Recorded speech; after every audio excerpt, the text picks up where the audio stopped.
raw consciousness does not require a savior, but rather, raw consciousness requires only knowledge of oneself and the power to access it. Remember this, as we unlock an even greater gnosis from beyond the veil.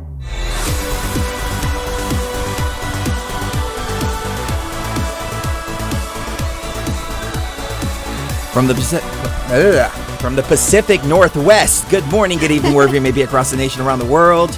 I'm Chris Geo. I will be taking you beyond the veil this evening. I'm joined, of course, by my lovely wife and co-pilot and twin flame and mistress of my universe, Mrs. Geo. Good afternoon, everyone. Good afternoon, yes. We're doing our regularly scheduled show a little bit early. We're going to air it later on TFR and iHeartRadio, but we wanted to get this out for everybody on YouTube and Facebook right now, live.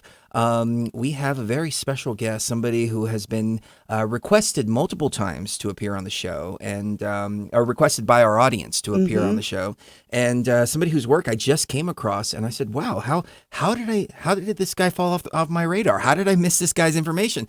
Michael Feeley will be joining us here in just a few moments. The ancient code, a serpent fire. And the dots that are connected in this book are just absolutely fascinating. Absolutely, yes. And we're going to be talking about Anunnaki. We're going to be talking about paranormal, UFOs, how it all comes together in, what we believe, personally, is this giant simulation. Where do the reptilians play into this? Where do interdimensional portals play into all of this? The past couple of years, we've been right along this guy's work, but never really looked into him. So this is going to be a really fascinating interview. I think so too. And, as many of our listeners know, because of our detractors on YouTube, if you pause the video at a particular time, you can catch me throwing secret Masonic and Illuminati hand signs. If the connection is a little bit dodgy, you can see me shifting into a reptilian. So I wonder if any of that plays into it too. Oh.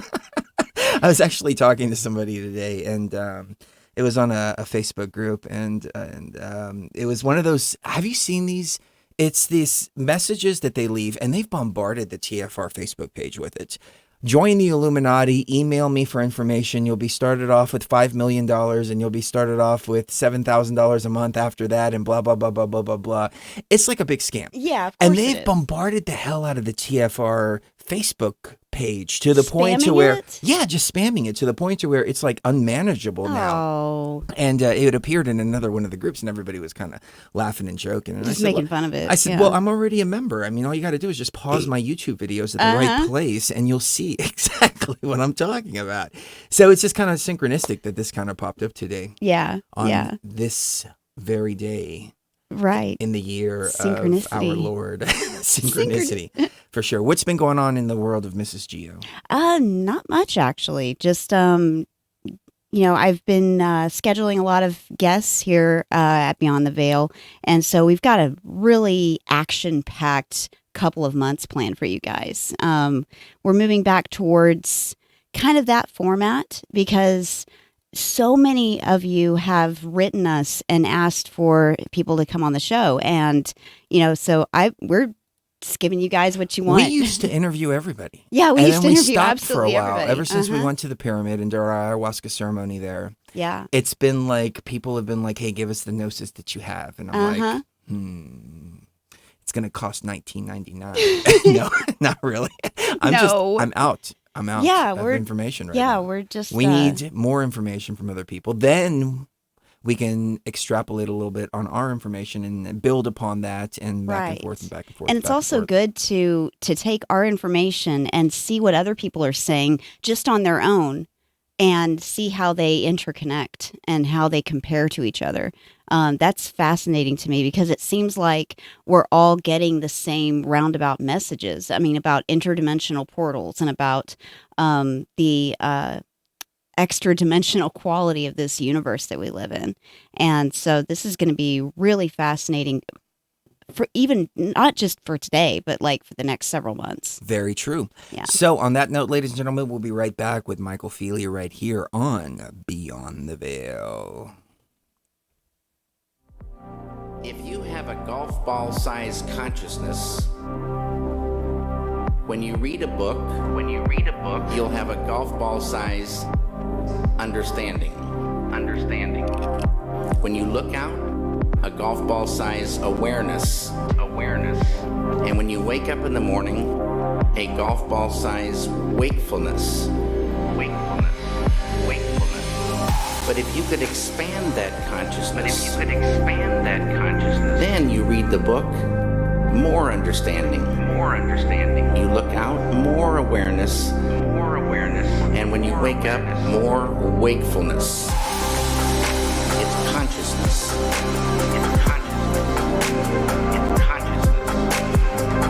And there's an ocean of pure, vibrant consciousness inside each one of us. And it's right at the source and base of mind, right at the source of thought, and it's also at the source of all matter. This pure consciousness is called by modern physics the unified field. That allows any human being to dive within, experiencing subtler levels of mind and intellect, and transcend and experience this ocean of pure consciousness. It's at the base of all mind and all matter. And it's not the intellectual understanding of this field, but the experiencing of it that does everything. It's consciousness.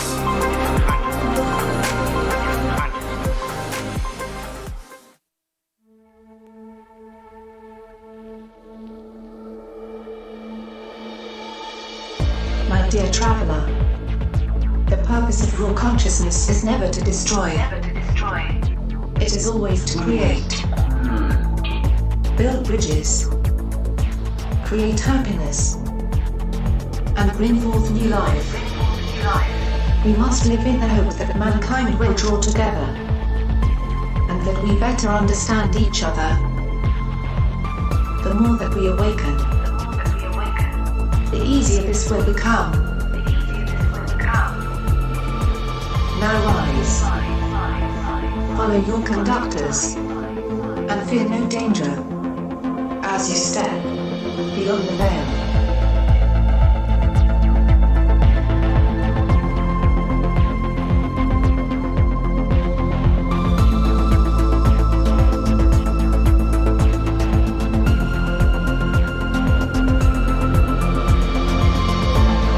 Tonight, ladies and gentlemen, we're going to connect all of the dots.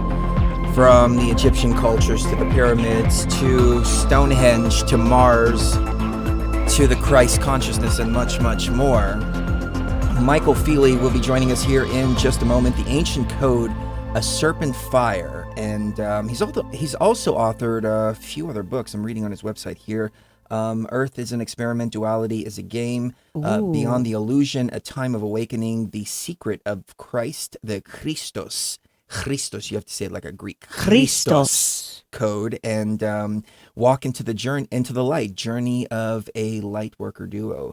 But tonight, the focus will be the Ancient Code, and it's very synchronistic with what we talk about here on Beyond the Veil. We talk about code, we talk about Egypt, we talk about the simulated reality, but I think this code might be a little bit of a deeper code here, a code that connects the priesthood, a code that connects I hate to call them the elite. Let's not use that word elite. So let's just use the controllers, those who know, the secret societies. You know, I'm thinking about Hatshepsut and how she was the only female that was ever allowed into the inner sanctum of the priests. That's right. She unified Egypt for a short period of time, and she was very involved with her master mason, who was Sinanmut.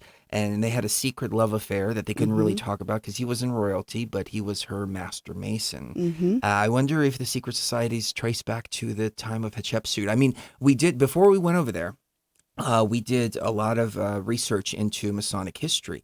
And when I walked into Hatshepsut's temple particularly, I saw the Masonic symbolism all over the place, even the left foot forward. The left foot forward comes right from Egypt. It's the position of power. It's the starting point. But see, these kind of codes and secrets, you don't really know unless you are initiated, whether it's by the plants or into some kind of secret society. But Michael Feeley was a UK police officer, and through expert witnesses, he used 17 years of evidence gathering and investigation experience to decipher a secret and complex world of coded messages and language used by the chosen initiates who hold the keys that unlock the door of knowledge. Yes, definitely. Michael Feeley is an ancient code breaker who has authored 7 paperback books and several ebooks on various esoteric subjects, and is also a public and conference speaker and global radio contributor, magazine article writer, and frequent social media blogger. He uses his 17 years of evidence gathering knowledge and investigative training to break many ancient codes that have previously remained a mystery throughout the world. To Michael, they are no longer a mystery. Through meticulous guided research and innate recognition of ancient symbols and codes, the secret metaphorical world of ecclesiastical and secret brotherhoods has now been deciphered, and the face of history can now be changed, as Michael demonstrates to you a ciphered code left for us to find within the famous monuments of the ancient world. So welcome to the show, Michael. Thank you very much. Good evening to you all. Good evening. Good evening. Thank you for joining us. Your background is fascinating. I mean, first and foremost, you came from a law enforcement background, and then I guess got into ciphering these codes. I guess the two kind of go hand in hand. You know, you're talking to a suspect, you're kind of reading his body language, you're trying to understand the way he speaks or she speaks, et cetera, et cetera. Tell us a little bit about the progression and the background into, first of all, as a police officer, and then into the esoteric work. Well, of course, to be a police officer was always a childhood dream for me, and that dream continued through my teenage years, and there's nothing else that will compare to it. So all my life to that point was really preparing me for that vocation, and I was what's known as a response officer, really, which is dealing with emergency calls, dealing with non-emergency calls, investigating all different levels of crime, from being the first on scene to a homicide or a hostage situation, to the very, very sort of minor, mundane levels of crime. But the one thing, the one skill an investigator sort of gets is how to make a connection. And when you see evidence, that evidence speaks loudly. That evidence paints a story. And when you have a scene, you can see and piece the pieces of that jigsaw together. And that really is one of the skills of an investigator. Now, around about or just before the year 2009, I was getting a lot of sort of what you would deem as paranormal, supernatural incidents happening to me, which would involve actually being asked by a spirit girl to investigate her murder that, unbeknown to me at the time, had actually happened 159 years previously. And there was all kinds of issues around that when I was actually taken back in time to the scene of that particular crime where she was murdered by her stepfather. And there was lots and lots of problems, window smashing in the house, private conversations being repeated back to us, attempted possessions of my body, and all kinds of incidents, until I was actually taken back to the scene of the crime and actually was shown the last moments of this young girl's life. From that point on, it continued. It took me about 6 months to actually get over the trauma of that. But it continued in a sort of what you would class, again, paranormal, supernatural, which really is normal. The paranormal is really normal. It's just a frequency that we don't ordinarily see. And I was seeing lots and lots of strange craft in the sky, unorthodox craft in the sky, cigar-shaped, disc shapes, day and night, 400 or 500 feet above me. I was seeing dimensional gateways actually opening up in the sky, and I was seeing craft emanating out of the sort of wormholes in the sky. The wormhole would then dissipate, but the craft would continue across the sky. I've been involved in a potential UFO landing. I've stood next, actually 2 feet away from a being not of this world. And there's all these things happening around about that time. In amongst all of this, I also received in the mind's eye a golden key. And I couldn't really understand what a golden key meant and why I kept getting this image of a sort of an ancient golden key. And then after looking into it and going to various churches as part of, just an esoteric pull, really, to churches and religious buildings, I could see golden keys being handed to disciples or whatever on the stained glass windows of churches. And I soon realised, after looking into it a little bit further, that a golden key is the Gnostic principle of knowledge. It is the worthiness to receive knowledge. And obviously Gnosticism just means knowledge. So that sort of answered the question for me. From that point on, I'm getting lots and lots of ancient codes. I've even had pharaonic visitations. I've had scarab beetles manifesting in the house. I had a cryptic message before I went on vacation to Egypt in 2010 from a psychic medium in Scotland in the United Kingdom that said she had a message from her spiritual council. And that message really just went into, regarding my trip to Egypt, I would be taking many secret tools away that will be added to my toolbox of knowledge, and that I would be eventually understanding and teaching about ancient Egypt and her principles. So, well, that is. Let me jump in for just a moment, because this is making the hairs on my arms stand up. I mean, the scarab beetle. We're very connected with Isis. I don't know if you can see it in the background, but we have Isis right in the background. She's been right there by our side the entire journey, and so we're very familiar with the scarab beetle. This reminds me of a movie, and I can't remember which movie it is, but it's about a police officer that has this extra sense that he's able to solve murders and things like that because of his extra sense or extra perception, I should say.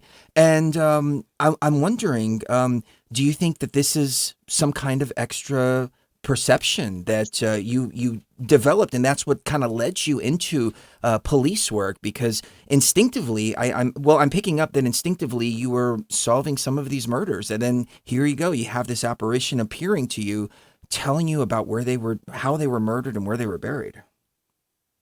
Absolutely, and again, when you look into scientific hypercommunication, which is where you go outside of yourself and tap into a universal information, and that comes to you in the form of intuition. It'll come to you in the form of an inspiration.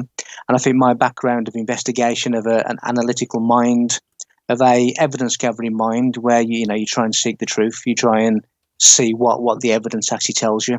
And I think that's sort of ingrained in me, in my background, even from the age of 6 or 7.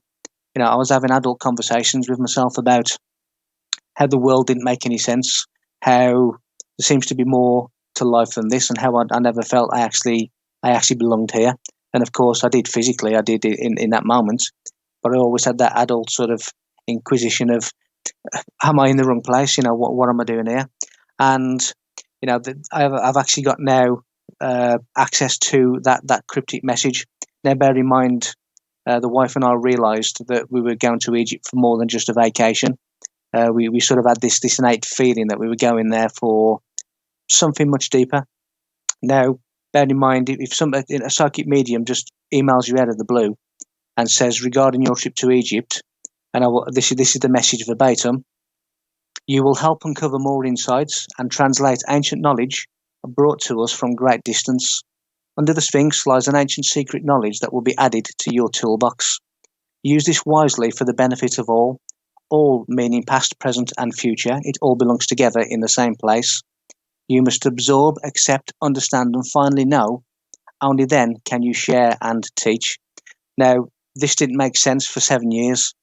And then 7 years after this message, things really, really started to take a turning point, and lots and lots of ancient knowledge, not from only Egypt, but from Babylonia, Sumeria, Mayans, Aztecs, Stonehenge, Quetzalcoatl, all of these different, Atlantis, Lemuria, the Anunnaki, all of these different cultures, regardless of where it was in the world, I actually deciphered the same code in each of their monuments, in each of their sacred scripts. And that even goes into even the Bible, where the characters of the Bible are basically the same metaphors as what the ancients were telling us in their monuments. Now, whether that was a crystalline monolith, whether that was a stone circle, whether that was a pyramid, whatever the shape of the monument, the message always remained the same. And I have even found the same code within a religious scripture as well, which tells us of the same metaphors, of the same message. So it really is an absolute privilege to have received this Gnostic key, and then to have had, a pharaonic visitation where a pharaoh just literally just turns up and walks alongside you. Again, to the scarab beetle, in the same breath, seeing Kundalini energy, which is a white liquid fire, chemical fire. All of these different synchronicities and all these ancient symbols and things come in, along with a really, really sort of deep, sacred knowledge.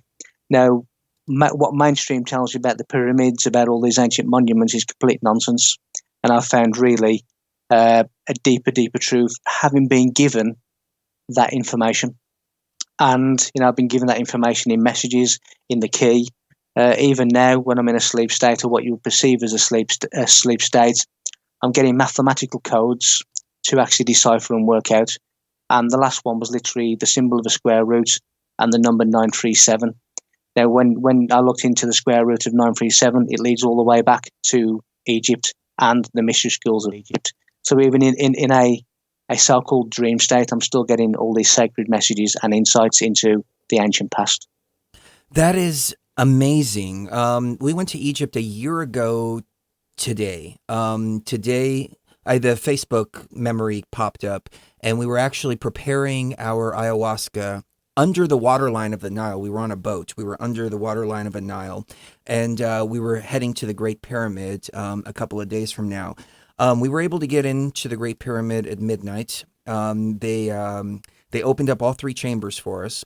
We were able to do an ayahuasca ceremony within the inner sanctum of the Temple of Isis and within the Temple of Hatshepsut as well. One place we were not able to get to, and I tried everything that I could, the doors just would not open. And when we went, our thoughts were, don't try to force any doors open, just go to the doors that open, was under the Sphinx. And I've always been fascinated as to what lays under the Sphinx, if it's just a bunch of water, as some people have said, or if there's something more. So in your opinion, what is the secret under the Sphinx? And I want to get into Quetzalcoatl too and see how that connects to Egypt. Okay, well, the Sphinx, as you basically approach the Sphinx, it is obviously the guardian of this sacred knowledge. And there's lots and lots of, should we say, sacred geometry as you approach the Sphinx. Now, underneath the Sphinx are lots and lots of sort of chambers and initiation chambers that take you and lead you to the actual pyramid themselves. Now, if you've heard of the biblical four beasts, that is relevant to the Sphinx, because the four beasts are humans, basically have an animalistic soul. So we are in human form, but we have an animalistic soul. And when you approach the Sphinx, you are basically looking at the four beasts that are portrayed in the Bible. Now, when you actually overcome your animalistic soul, when you become a purified human being, you become a holy human being. And the four beasts are really representative of overcoming the animalistic sort of animal soul and becoming a purified mind, a purified human being. So that really is the Sphinx. And if you look at the Hebrew and the Kabbalah, the Sphinx also leads you on to Hebrew words that mean basically the doorway. It's the doorway to knowledge. So you're going through the Sphinx, you're going through into the initiations. Now, you mentioned the left foot of Egyptian statues a little bit earlier, and it is true about, the first step forward and whatever, but it also goes a little bit deeper, because the left foot forward is a symbol of the Hermetics, and Hermes, the Hermetics, are those with specialist knowledge. So that really is telling you about, specialist knowledge. And when you look at the likes of Horus, who is the sparrow hawk, the hawk head, that is really symbolic of a higher level of mind that has been purified beyond the four beasts. So you are relating to the Sphinx by sort of elevating yourself beyond the four beasts. Now, when you get the likes of Isis, Horus, and Osiris, they represent the unfoldment through initiation of the true human being that must be born inside us. And that could lead us on to Jesus Christ and different biblical characters as well. And that, and the whole of the Egyptian culture, as in with all the other ancient cultures, is really talking about consciousness, enlightenment, and purifying your body to that godlike state. For argument's sake, the Jed pillar, the spine of Osiris, the Jed pillar, the spinal column, where your Kundalini is elevated from your lower Egypt, which is the base of the spine, and then that rises through the transmutation of sexual energy, which again comes into Christ, comes into celibacy. When you look at the mythology of Osiris being chopped up into 14 pieces, and the only part that was missing was the phallic. So what is that really telling us? Well, it's telling us that it is the resurrected master without the phallus. It is the resurrected master without lust. Now, that is significant again, if we get to speak about Christ and Satan and the devil and what that really is and who they really are. It's all to do with sexual energy. Now, with Kundalini, and the Egyptians tell you this as well, it is the sacred serpent at the base of the spine, which is what Quetzalcoatl is really talking about. And it is the brazen serpent where Moses released the Israelites from captivity, which is the abyss, which is Egypt in the Kabbalah. Now, this Kundalini energy, if it rises through certain rituals and certain practices such as celibacy, sexual sublimation, it becomes the serpent force of good. If that serpent force of good comes into contact with such things as ego, it then becomes a negative polarity, and it then becomes a descending serpent. Now, that descending serpent that goes from the upper chakras, which is the heaven, then descends to the kingdom of earth, which is the lower chakras, which is your lower desires. So that is really the adversary of the Christ, the Antichrist, which is man, who is really, in many cases, stopping that Christ serpent rising within. That is really the Satan and the Jesus, which we'll go into a little bit later. But all of this Kundalini energy is really significant in Egypt as well, with the likes of what I've actually done and what I've discovered. If you get the Great Pyramid of Egypt and you get a map overlay of the human head, and you put the human head facing north and the Great Pyramid faces due north, if you get the human head facing north, and it's north because the pineal gland is the north gate, and if you put the human head over the Great Pyramid, you will see that the Great Pyramid and its chambers, such as the King's Chamber and the Queen's Chamber, actually marks in a gigantic replica the exact location of the endocrine system of the third eye of the human mind. The endocrine basically means secretion within. That secretion within is white and brown, which is the land of milk and honey in Israel. So we are looking at basically a gigantic endocrine system, and where you have the King's Chamber is exactly where the pineal gland is situated, and where you have the Queen's Chamber is where the pituitary gland is situated. And you also have obviously the thalamus, which is symbolic of Horus, where you see the little tower inside the Great Pyramid. Now, that tower is replicated in the likes of Japan and China by what is known as the Shinto, which is basically a pathway to the gods. They are telling you that your consciousness in Golgotha, your Ark of the Covenant, the human mind, how it connects to a greater knowledge, a greater consciousness.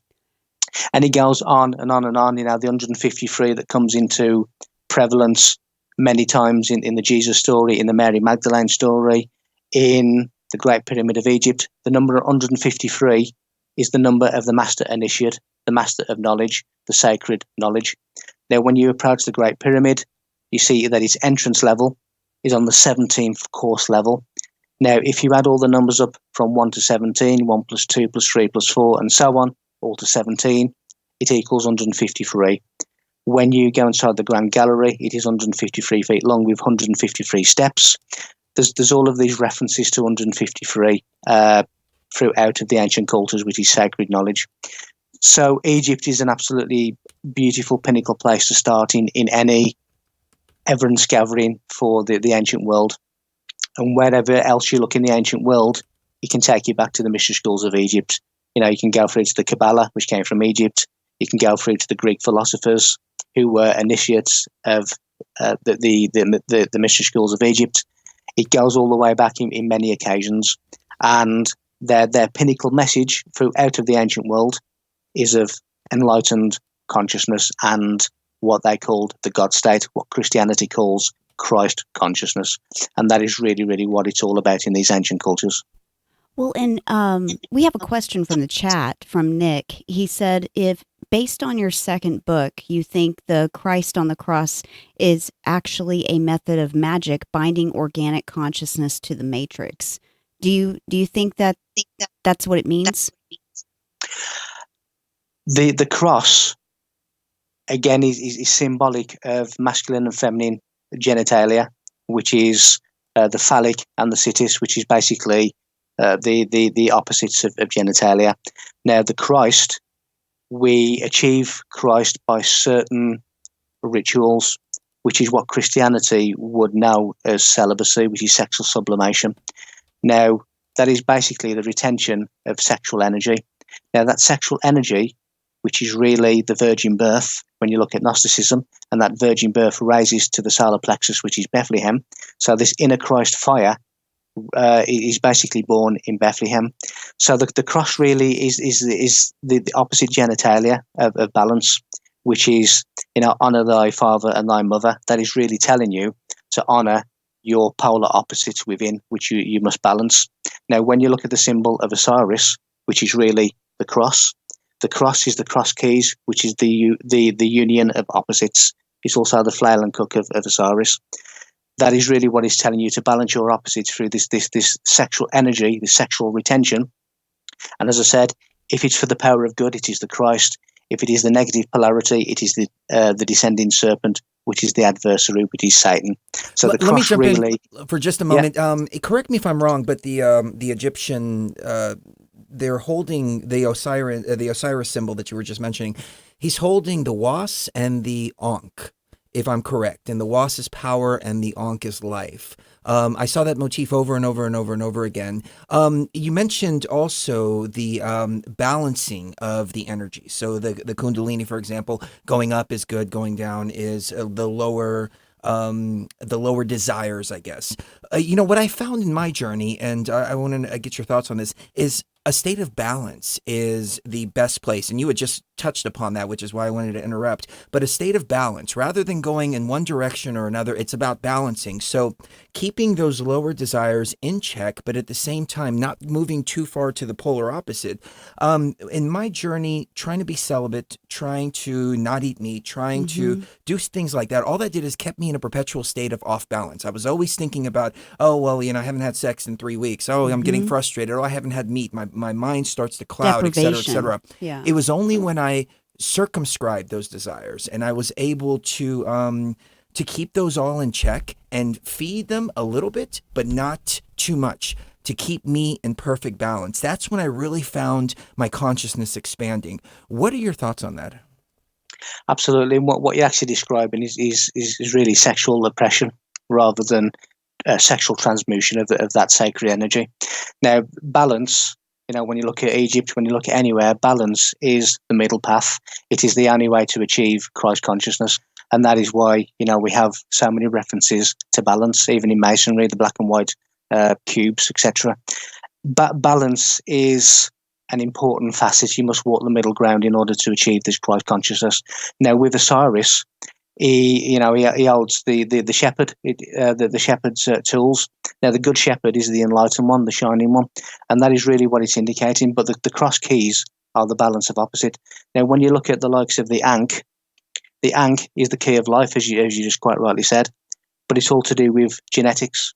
That key of life is genetic duplication, which is the ankh, and that is really the key to life, which is the replication and duplication of cells. Now, when a protein sees DNA, it loops itself over the top and ties itself off either side, and that gives you the symbol and the shape of the ankh. So the key of life is talking about genetic duplication and replication. But in all of the ancient cultures, the balance of your opposites, which is really the Kumara. Kumara just means androgynous serpent. It is really androgynous is the balance of masculine and feminine. That really is is the middle path. That is the key to enlightenment, and that is what they were all practicing in these ritualistic chambers.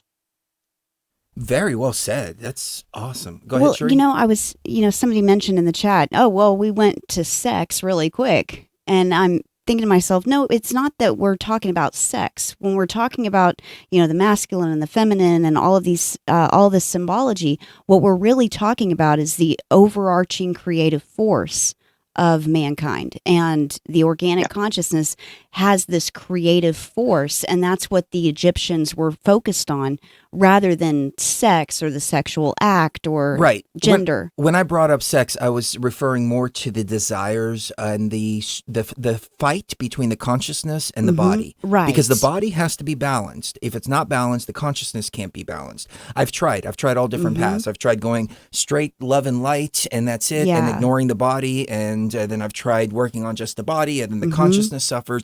It has to be a balance. It has to be it's like a figure eight. You know, the energy has to flow like a figure eight. It has to be a balance of that creative energy. Yes. Inside of you. Yeah. It isn't. It's certainly not going into sex, as in this world is basically run by the satanic consciousness, which is the lust. It is the lustful orgasm, which is the spasm of the animal. And when you realize that, the whole of the Lord's Prayer is really talking about this, where if you use that sexual energy, the sacred energy, for the good, it is the Christ. When you use that sexual energy for lust, which is what the whole world is entrapped by, it becomes the spasm of the animal. It becomes the descending serpent. It becomes the temptation, deliver us from temptation. That is the lower sexual lust. It's not to do with sex what we're talking about. We are talking about consciousness, a ritualistic way how the ancients were seeing how to achieve consciousness by the sacred energy. That is really sexual energy, sexual sublimation. That is really what we're talking about, and that is what the ancients were achieving, or at least trying to achieve. So it's not sex for root chakra, the gates of hell, which are the gonad glands that release sexual fluid. That is the gate of hell. The root chakra is red. It is the underworld. That is really hell. Now, we need to raise our energies, our sacred energies, away from the lower desires of lust, which is the satanic consciousness. And that really is what the deep, when you start looking at all of these ancient cultures, when you start looking at all biblical text or all Islamic text or all Judaic text, all of them are encoded. Everything is a code. Everything is a parable. It is a story that hides a spiritual lesson. That is really what people are missing. They are missing the spiritual lesson because they are just seeing the superficial story that Noah built a wooden ark that contained all the animals of the world. That is not what the story is really telling you. The story is really telling you of the Nunchet, which is the life in the waters. Now, the 2x2 of animals is the base pairs of human DNA. He's talking about the fertilization event. So is the Anunnaki. When you start looking at Moses, he's talking about the illuminated mind. When you start looking at Moses in the burning bush, that is the pineal gland, the burning bush that is ignited by the fire of Kundalini. We are talking, all of these ancient principles are encoded, and they are encoded within metaphors, within symbols, and within other kinds of codes, even sacred geometry. When you look at the pentagram, that is the symbol of many secret societies. Now, why the pentagram? Because it's the number 5. The number 5 is the ether. It is stepping outside of the 4, which is the material realm, to rejoin the God state. Now, when the pentagram is the Star of Bethlehem that the wise men followed to find their Christ. That is really the pentagram, that the Star of Bethlehem is how wise men find their inner divinity, their inner divine realization. Now, the reason that Herod could not see or could not find the Star of Bethlehem is the metaphor is that the masses lack the wisdom to see the ancient knowledge. All of these stories of the Bible are hidden, coded messages that people that Herod is symbolic of the general population, and that general population lacks the wisdom to see the sacred meanings, to see the sacred, real deep esoteric meanings that has been driven underground. And when you start to see what they used to see, and when you start to know what they used to know, that your reality changes, but then it starts to make sense. The whole of the ancient world starts to make sense, and the Bible is no different. Jesus is not a real man. He never lived as a real man. Neither did Moses, neither did Noah, neither did Joseph and Mary. None of these biblical characters are real. And when we start looking at the 3 days in the tomb, look at Jonah in the belly of the whale for 3 days. We start looking at the 3 days of darkness in Egypt. It's talking about the 3 woes, the 3 stages of initiation, where you go from the belly of the whale, which is the ninth sphere, the cross of St. Peter, and eventually, after the process of the 3, you then start to become the enlightened initiate. And that is really, everything is encoded within a message, but everyone is really, or most people are, the King Herod that lacked the vision to see. And that really is what people need to start looking at in order to crack these codes. And what I've not done is not looked at one particular civilization and just learnt about that civilization. To understand that one civilization, you have to understand the rest of them, and then you will soon realize it's what I call an ancient code, because it really is an ancient code, and that ancient code extends beyond planet Earth to other planets as well.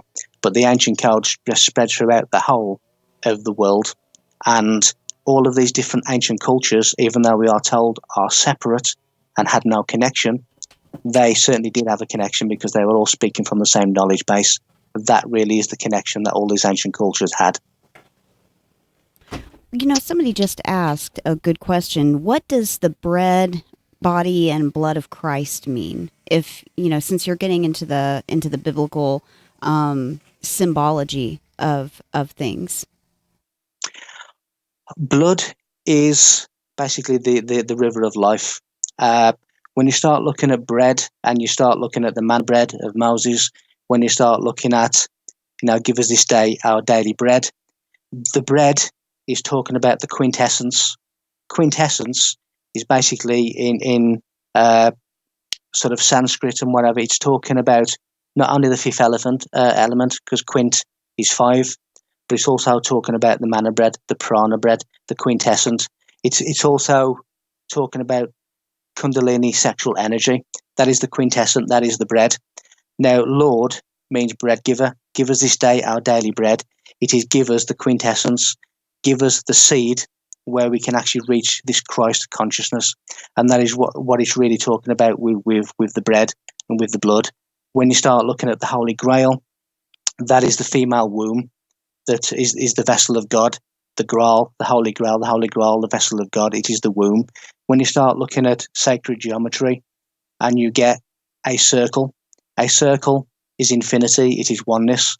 If you then separate that circle into 2, it becomes duality, separation. If you get those 2 circles and interlink them, it becomes the Vesica Piscis, which is important in Egypt and the Sphinx as well. But that Vesica Piscis, as a center, where what is known as the mandorla, the almond, and it has a ratio of 153. So again, it goes back into the 153 that I mentioned. Now, that is why Christ and the apostles caught exactly 153 fish at the right-hand side of the boat. The right-hand side is the right brain. The 153 is the master initiate, the sacred knowledge. Now, when you get the name Mary Magdalene and you put that into Greek, in gematria, which is the numerical value of words and letters, it equals, coincidentally, 153. The mandorla, the 153, the Mary Magdalene is the yoni. It is the passage of God. It is the birth chamber. It is the female genitalia. That is Mary Magdalene and the Holy Grail. When you start looking at, you go to churches and you see the lunette arch. The lunette arch is the moon. It's the feminine principle, which again is the Mary Magdalene. When you start going down the aisle of a church, you then start getting into the throat chakra, the 5th chakra, again the number 5, which is going beyond the 4. Now, the throat chakra is really very, very similar in appearance to female genitalia. It is where the word gestates.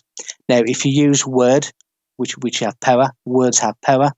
If you use words for the good, for praise, fantastic. If you use your words for cussing and cursing, you are basically misusing your 5th chakra. Now, what is contained in the fifth chakra? It is the Adam's apple. It is the fall of man. It is the fall of man in Eden.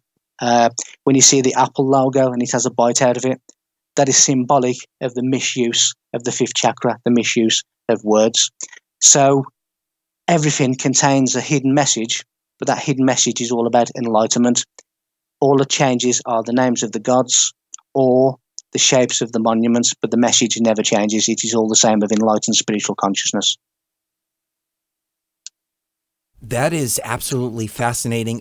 Ladies and gentlemen, I want to apologize if you can hear any background noise. They decided they're going to do some construction right outside of our house at this particular moment. At this particular moment, but right. Michael, this information is fascinating. You mentioned earlier the Kundalini energy. You described it as a plasma type of liquid, light or white plasma, and when we did our ceremony in the king's chamber, I was in the sarcophagus. I became this plasma being up in what I call the 13th density. But I came back describing it exactly the way you described it. Plasma, plasma light. That's a plasma liquid. I mean, it's kind of fluid, but it's made out of light. It's difficult to describe. But I think we're talking about the same thing. I think you might have connected some dots for me as far as that goes. Well, I've actually seen it leaving my body, and it was literally a white serpent-shaped chemical fire. And the reason it's white is because white is the color of balance. So it is like a serpent-shaped, basically shivering serpent of a white chemical energy, and that is what you're describing, and that is what I've seen, and that really is the cold serpent that gets activated. And yeah, we both seen it, and it's spoken about in many ancient spiritual sort of documented practices. Whether you go to yoga, whether you go to India, whether you go all over the world. Again, I say, Quetzalcoatl, Kukulkan, it's all talking about the Kundalini energy. It is that serpent of wisdom. And when you look at the likes of Christ is the dragon rider, the serpent rider, which is again, using that Kundalini for the solar fire, for that Christ consciousness. So we are describing the same thing, and it's fascinating when you have such synchronicities that people all across the world are seeing and experiencing the same thing. But it is a white chemical fire, and that is what I saw. Oh, I'm resonating with about 95% of everything that you're saying, and that's very, very rare for me. So I think you're onto something, Michael, for sure. Let's do this. Let's take a quick break. On the other side, I want to talk more about Quetzalcoatl. I want to talk about some of the pyramids in South America as well, Mexico, South America kind of area. Kind of compare and contrast. See how they connect to Giza and much more right here on Beyond the Veil. So, ladies and gentlemen, don't go anywhere. We will be right back. All the conflict and strife throughout history, all the fear and hatred, serve but one purpose: to keep my master's wheel turning. The coin is still turning. All souls were prisoners, trapped in the pointless round of existence, leading distracted, blunted lives until death returned them, always in ignorance, to the wheel. But what hope had there been? There is no escape. It was then I knew what I had to do.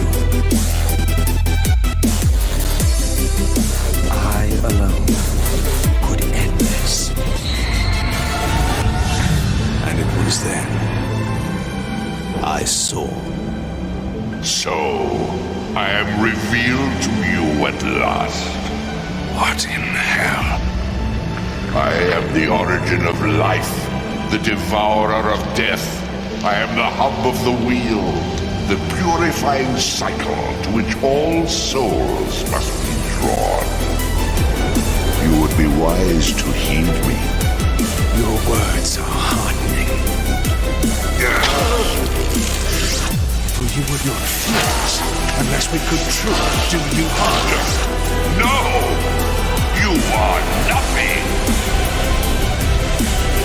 False God. This is the end. final turn of your wheel.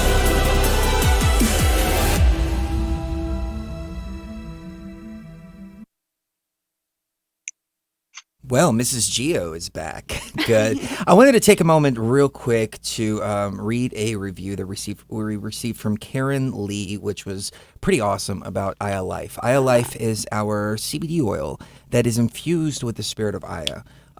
We take the ayahuasca vine, infuse it in with the CBD oil, extract the CBD oil. It's 99% pure and THC free. And, we've just... Every single detail from the bottle is BPA free. It's made out of glass. There's no BPA in glass, but to the droppers or meter, to literally everything. But Karen wrote, and she said, let me pull it up on the screen here. I want to share my testimonial of the wonderful effect of that Aya Life has been having for me.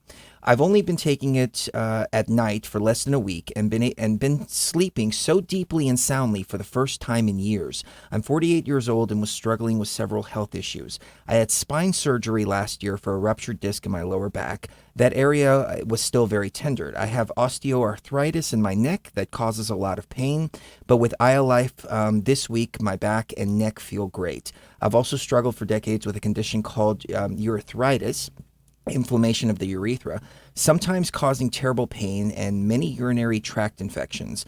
I've been to a urologist, a naturopath. How do you pronounce that? Naturopath. Naturopath. Okay, naturopath. Tried many medications and supplements, changing my diet, etc., with very little help.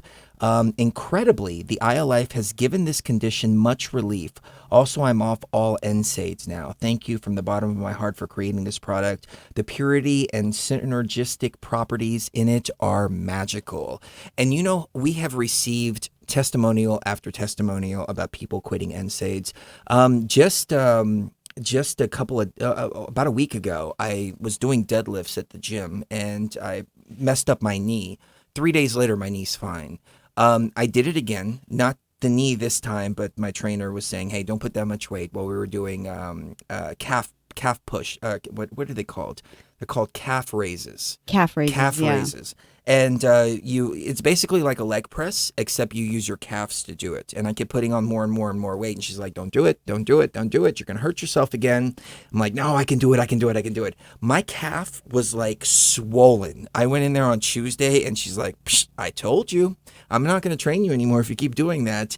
And again, a triple dose of Aya Life. Tuesday and then Wednesday and today I went into the gym and freaking killed it. And with my personal journey, as I've talked about before, this was the catalyst that got me into the gym, that got me just completely tearing it up while I'm in there and going with more energy than I've ever felt in my life. So we talk about balance. Aya Life is definitely the way to balance the body. That is Aya Life, AYALife.com. If you go to the website, you can read more about it.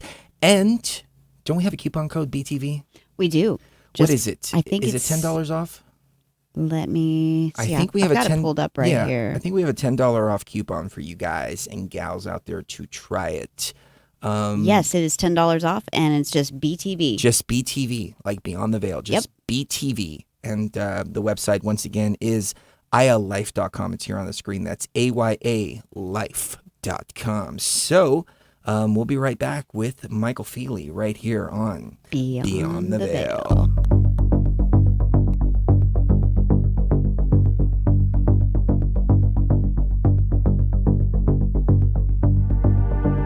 Fellow travelers, always remember to walk uprightly and circumscribe your desires as we travel upon the level of time to that undiscovered state of consciousness, traveling to the place where once obtained, no traveler returns. The place of raw consciousness which awaits us when we have passed beyond the veil.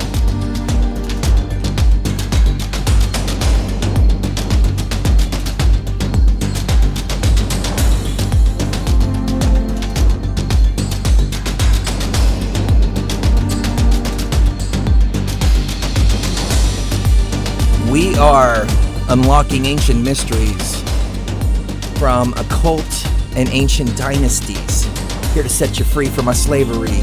I fight for a long-lost majesty. Some lyrics I wrote on the upcoming album. Unlocking ancient mysteries from occult and ancient dynasties. Here to set you free from your slavery. I fight for a long-lost majesty. Here to break the chains. Here to open your eyes. Got strength for the weak and sight for the blind. Because this is what it sounds like when a god dies. That was like a big sword pulling out towards this demiurge character and letting him know, we represent her. Yeah. As does Michael Feeley. When he said, when he was talking about the scarab beetle earlier, I just like lit up and I'm like, okay, cool, there's one of us. But I do have to admit, Michael, you do kind of look like a police officer. My first instinct when I saw you was to hide my stash. No, I'm only messing. But it's an incredible story, and the way that you're connecting all of the dots is fascinating. So I want to ask you the connection between Egypt and South America or Mexico area. I know that in the Emerald Tablets, Thoth says that he was the one that built the pyramids. And I'm wondering if he returned as Quetzalcoatl, and if he did, was he responsible for those pyramids, and is there an energetic connection there? Your thoughts? There's certainly a connection through all the pyramids of the world onto planet Mars, all the monuments of Earth, which are basically geometrically placed at certain ley line magnetic energy locations to enhance Earth's energy. Now, that connection, again, is a consciousness connection. It is an energy connection. And when you look at Teote, you're looking at really an abbreviation of Fort, which is a higher fort. That is really what built the pyramids. Now, the connection is, again, as I've said previously, wherever you go in the world, regardless of the shape of the monuments, where they were all singing from the same hymn sheet. In other words, they were all singing from this, also almost a morphogenetic grid, which is when you get into the work of Drunavelo Melchizedek, he tells you that it's like the 100th monkey scenario, really, where each species will have a morphogenetic grid where that species can input information into that grid and the rest of the species can access that information. And the ancients seem to be having this kind of hypercommunication morphogenetic grid because they were all accessing the same knowledge base and they were all telling us the same thing, regardless of where in the world. So again, if you look at the word America, you're looking at Amaruca, which means the land of the feathered serpent. That then takes you into Quetzalcoatl, which again is translated as precious serpent. When you look at the alternative name for Quetzalcoatl, you look at Kulkakan, which is Ku, sacred, Kul, coccyx, and Kan, serpent. So it's basically the serpent at the base of the spine, which again, Kundalini energy, that serpent of wisdom that rises. Now, when you start getting to the likes of Teotihuacan, which means the city of the gods, what that really means is where men become gods, because they become gods through this alchemical ascension. And then when they've actually found Mercury at this particular pyramid, and scientists and scholars and all are trying to scratch their heads as to why they would find Mercury in a pyramid. That's because Mercury is basically the spirit as part of alchemy, the philosopher's stone, the alchemical ascension. And you go through this alchemical process and you eventually reach the philosopher's stone, which is why the Great Pyramid had a gold pyramid capstone. That is the golden pyramid. It is the end of the opus magnum, the great work of alchemy. Now, when you look at the word Egypt, it was formerly known as Chem, which is where we get the word alchemy, chemist, chemistry. It is an Egyptian sort of alchemical ascension through various practices, and that's why they found Mercury at Teotihuacan. That all goes all the way through, when you go to the Mayan part of the world and you look at the Tikal pyramids. Tikal comes from Tika. Tika means third eye. It is also the same word as Vatican, Vatica, which means third eye. And that is why you see lots and lots of pine cones around the Vatican City. The pine cone gives us the word pineal gland. So that is another connection of how, regardless of where it is in the world, whether it's Rome, South America, the Mayan sort of continents, it's all talking about the same thing. It is all talking about consciousness. And that is no different really to the likes of Stonehenge in the UK. The Stonehenge in the UK is really a circular ring of stones, but those stones are really a phonetic decipherer of ancient knowledge and ancient information. Now, on the face of it, it looks like people have just left and gone and just left it, but it's really a phonetic profiler. Now, the people who were doing rituals at Stonehenge, whoever they were basically deciphering languages from sound. Now, within the likes of crop circles, within the likes of the Nazca lines, they are basically a language. They are a pictorial language that hide hidden messages in sound waves. So Stonehenge was really a phonetic profiler that were deciphering messages from other places. It's almost like a monolithic enigma machine of the World War II, where British scientists were sitting there with the enigma machine, and they were actually deciphering codes within sound waves that were being transmitted by the German army, where the English were able to intercept certain invasions because they were able to decode information coming from sound waves, and that is what they were doing at Stonehenge. So even the Last Supper of Leonardo da Vinci contains musical code. Some of the great composers and their symphonies contain hidden code, hidden messages within that sound. Stonehenge, I took a group to Stonehenge just a few weeks ago as a group tour, and we went into the inner circles of Stonehenge, and one of the members of the group used what is known as tonal rill, which is where a human voice can have many octaves, many different pitches, and she demonstrated how the actual stones can actually sing back to you and actually penetrate, and it's a sound alchemy.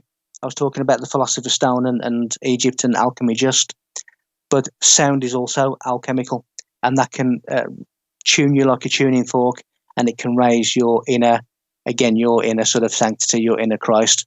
So Stonehenge was a gigantic monolithic tuning fork in which to basically enhance the vessel of those parts in the rituals.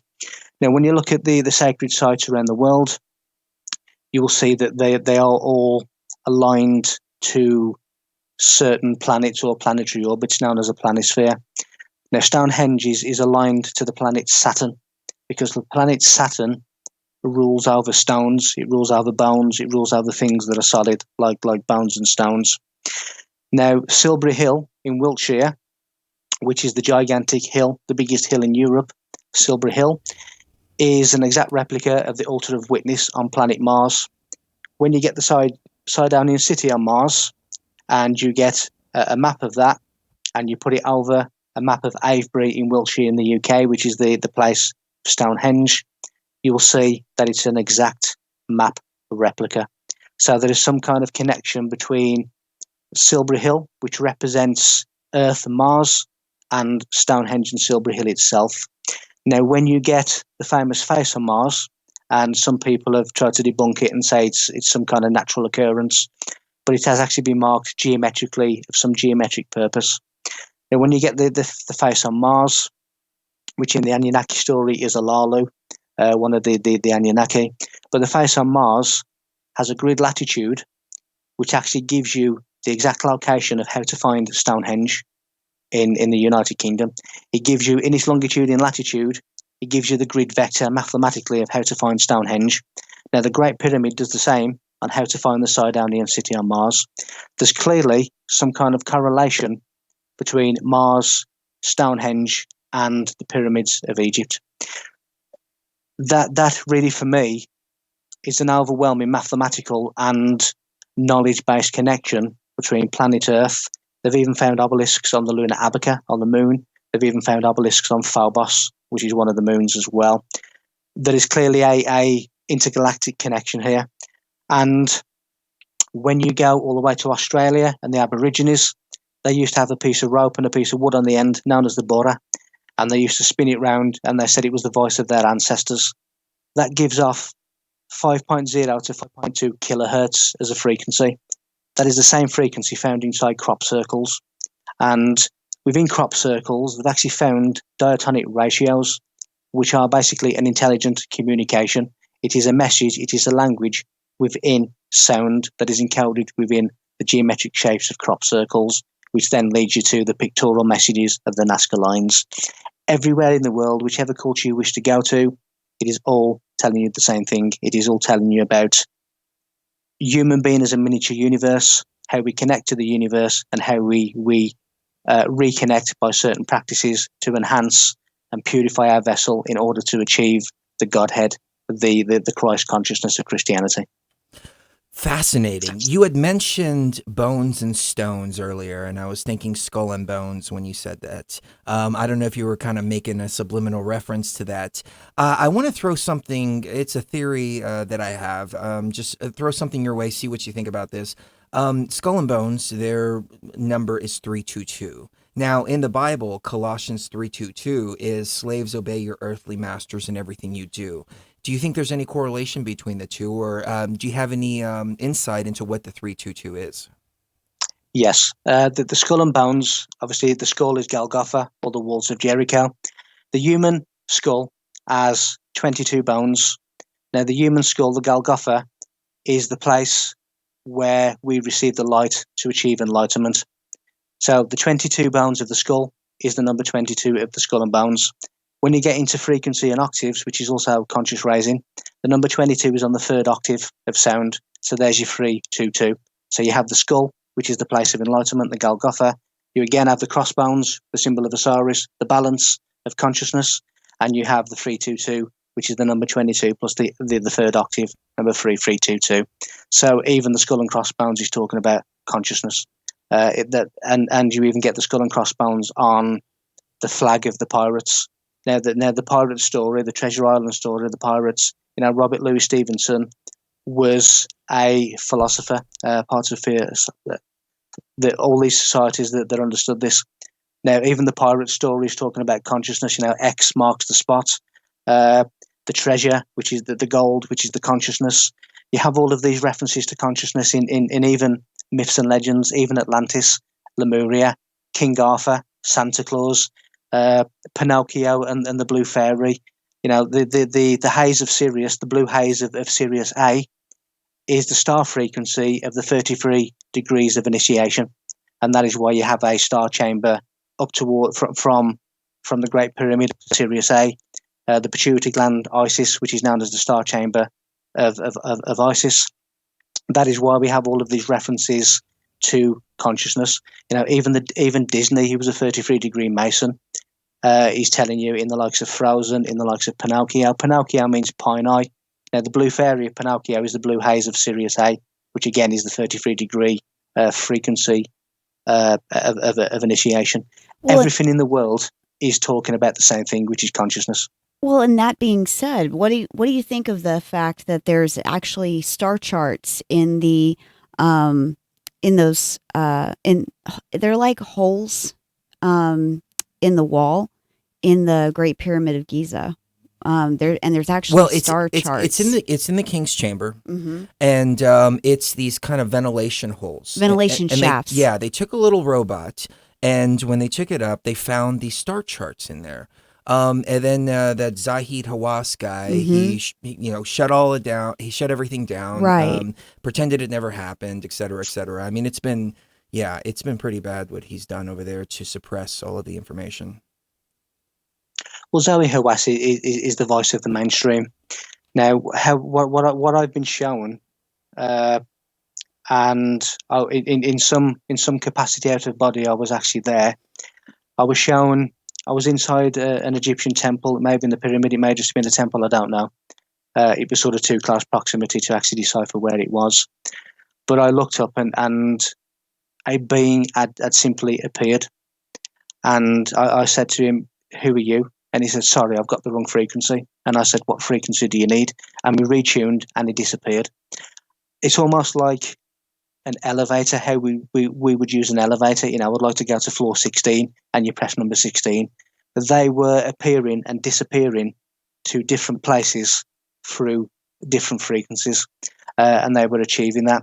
Then when you start looking at the upper chambers, which again is all to do with sound, you then start getting into the mystery of the elongated skulls. Now, the elongated skulls have been found at Stonehenge. Before you jump into that, Michael, let me say this. We'll get into the elongated skulls, but since you came on, you've had some kind of really powerful Effect. electronic frequency. Our spotlight up at the top has been kind Has of been- blinking. yeah. Now our LED lights in the background Are they're spontaneously changing colors, which they have a setting to do that. Yeah, but it's just very strange that here we are nobody's- talking to you and we're getting all this electrical interference. And we can't find the remote. Yeah, I wanted to point that out to the audience. You can see it right there in the background. So take us away on the elongated skulls, and I'm going to try to find the remote to make it blue again. Well, Yeah, I can actually feel the electricity actually vibrating from the crown chakra down. So there are entities, there are beings with us at this moment in time. When I do a talk on stage, I do have. I'm certainly told, and I do see visitation. Many things do come and actually share the room when I'm doing a talk. So it's not really sort of unusual for these kind of things to happen.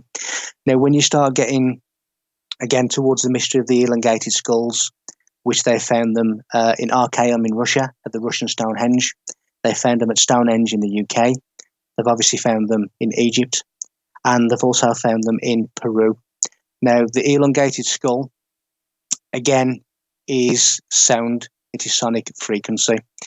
Now, the upper shafts, now we're talking about the small hidden chambers and the small upper shafts of the pyramid, were designed as receivers of the lowest frequencies of infrasound.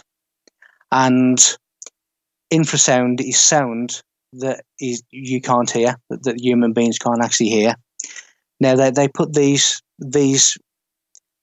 at the precise place of the shaft openings, and the location of these smaller sort of shafts and holes were affecting the transmission of sound waves. So a lot of this is to do with sound. Now, the smaller air shafts were harmonic dimensions that specify certain wavelengths. So again, you'd be talking about sound alchemy and how we basically achieve consciousness through sound. And these small chambers were storing, in effect, they were storing sound waves.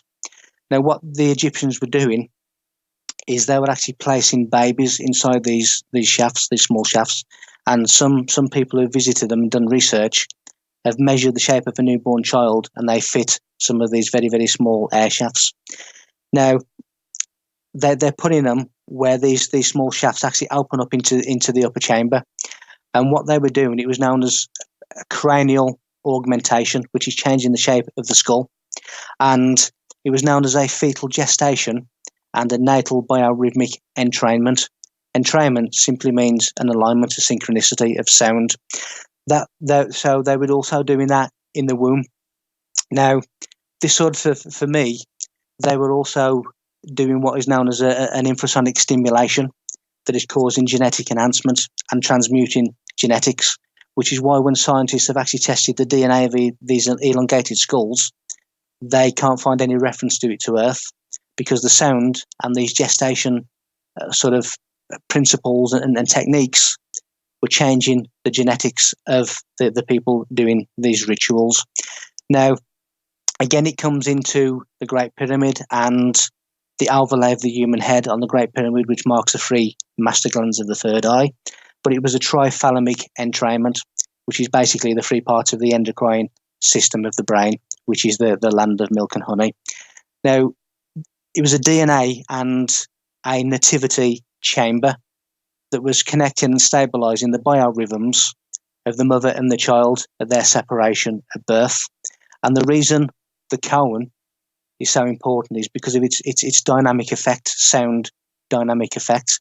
And all this was happening, this gestational entrainment technique was happening under the magnetism of the Great Pyramid. Now, when you look at the dimensions of the sarcophagus, it is actually calibrated to the heartbeat of a newborn child. We are going through this process of the young actually going and changing the shape of their skull through gestation and fetal techniques in order to change their DNA, in order to enhance their consciousness, and in order to create a sound dynamic shape, which is the elongated skull.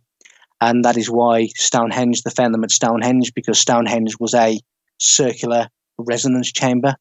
You know, on our modern day phones, we have ringtones. If you turn around the word towns, it becomes stones.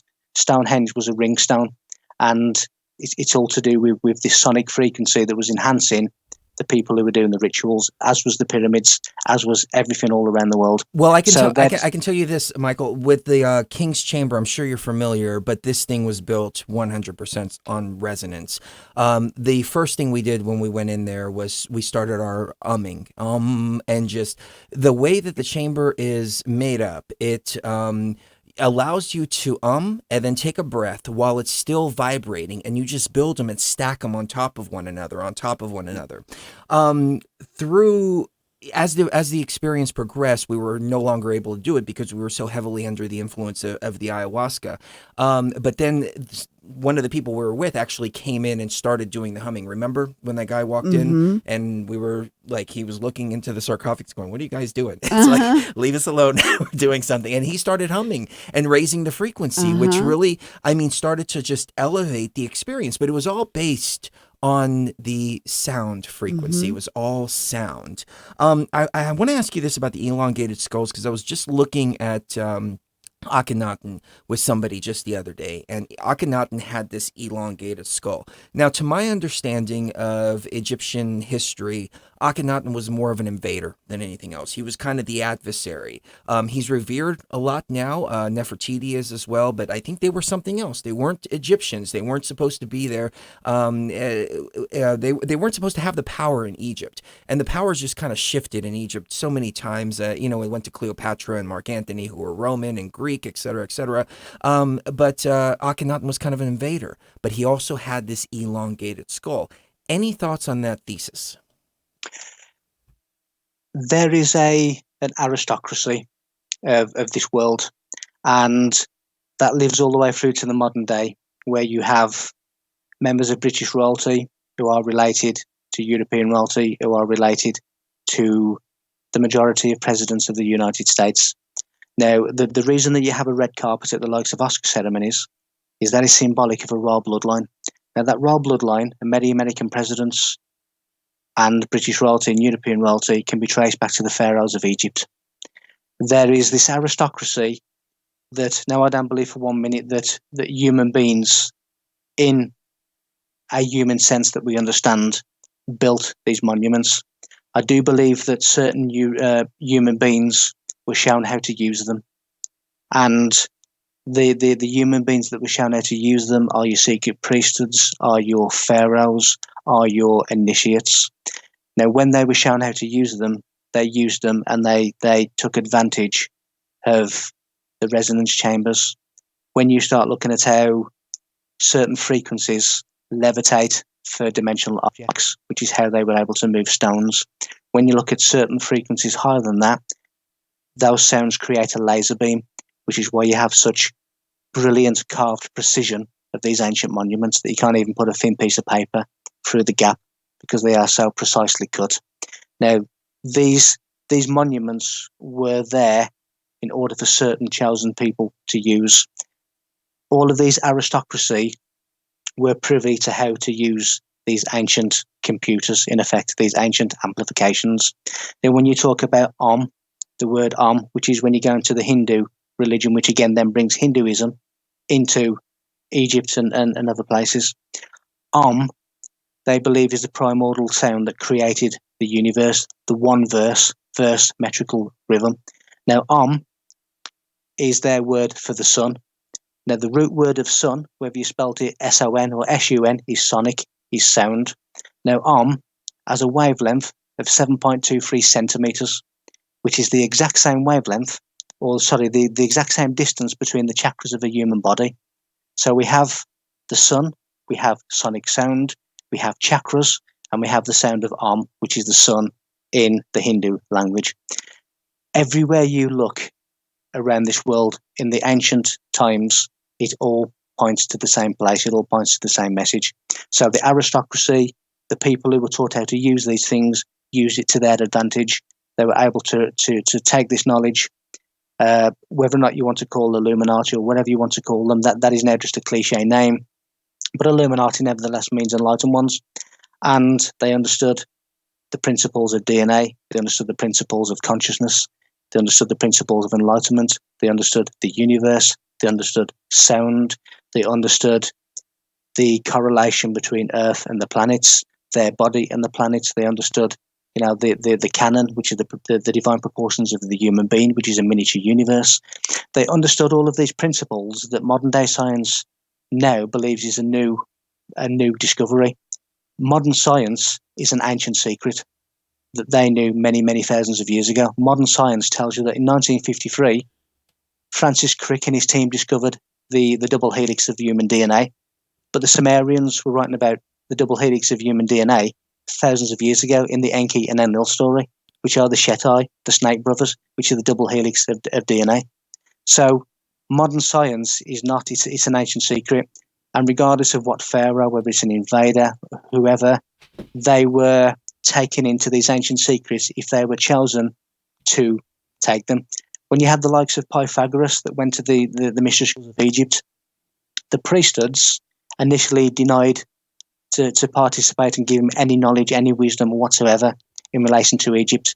Eventually, they did, and Pythagoras was an initiate of the Egyptian mystery schools, as was the likes of Plato that taught sacred geometry to secret students.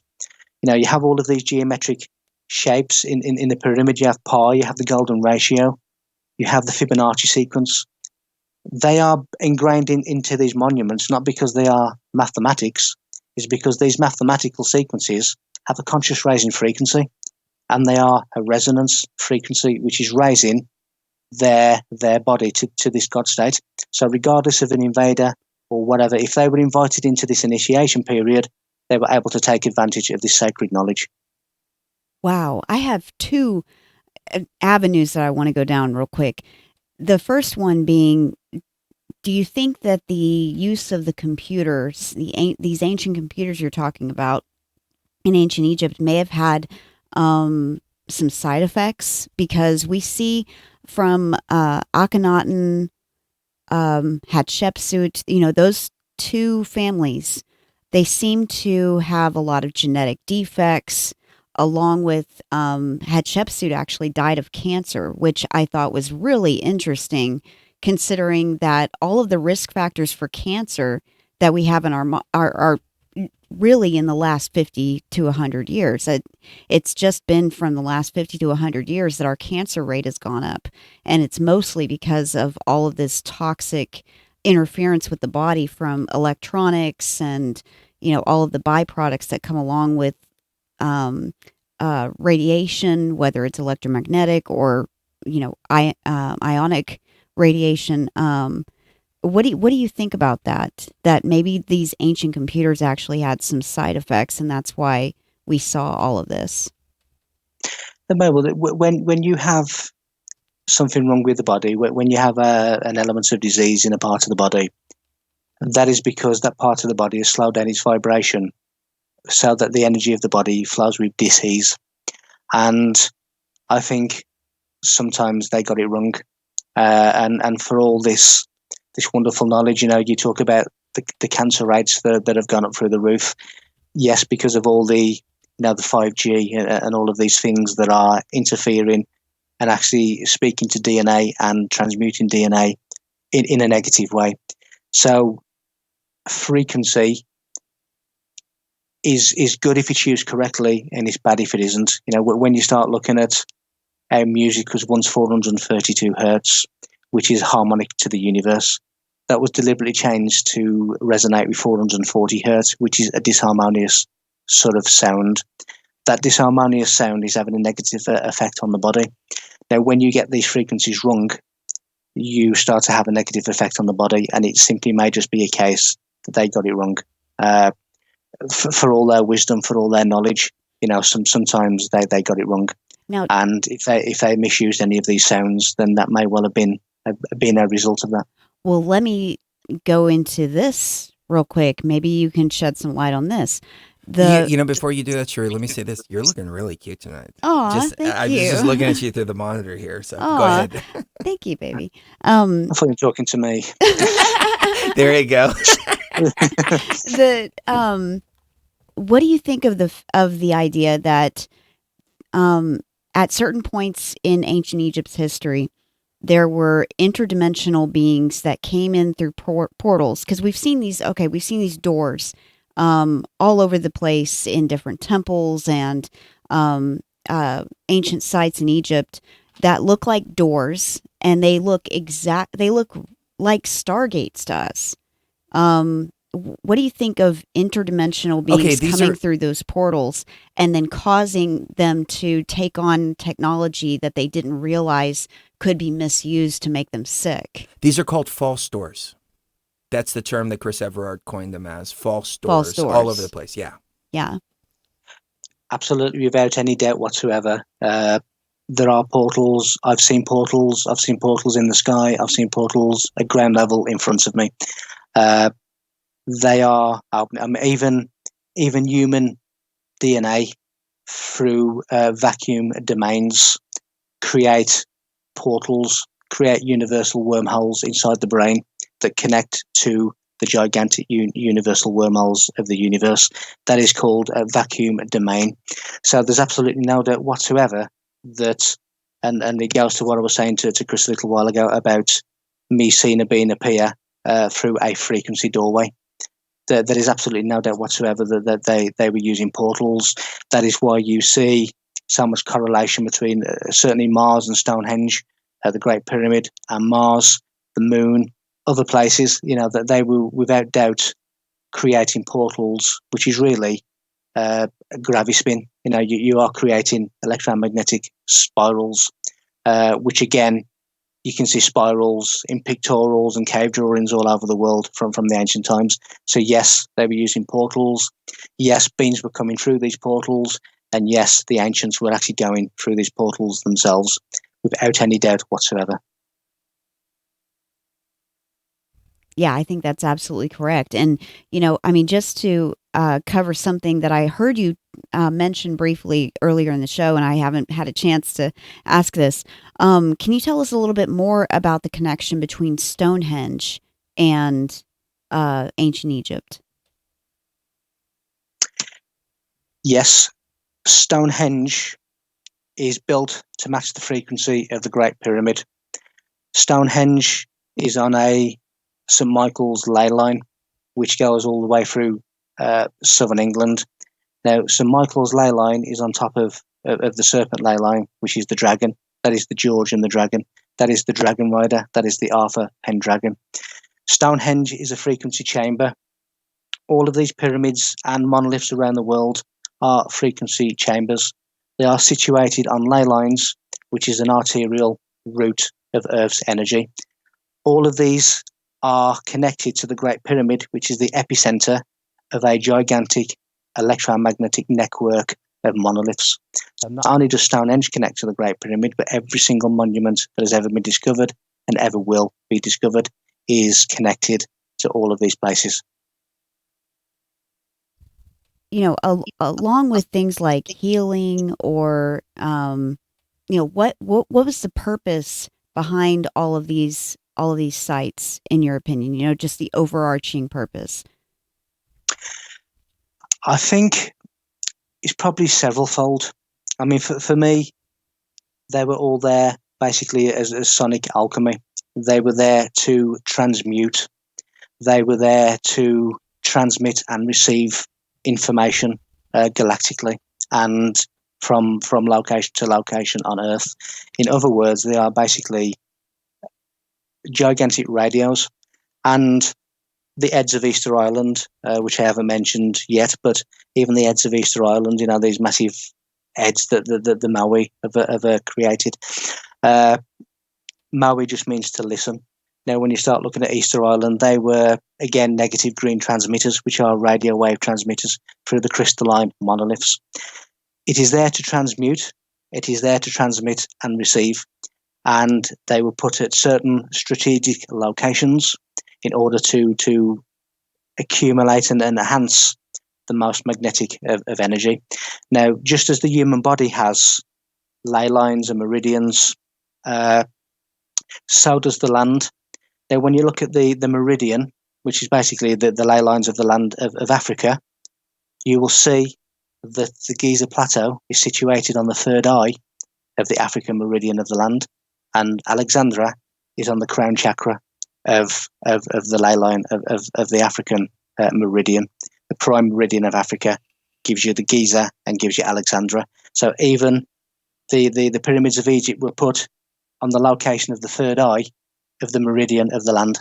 And again, that is another indication of what they were telling you about your own sort of inner sanctity, your own inner consciousness. You know, we had a thought about that. Shoot.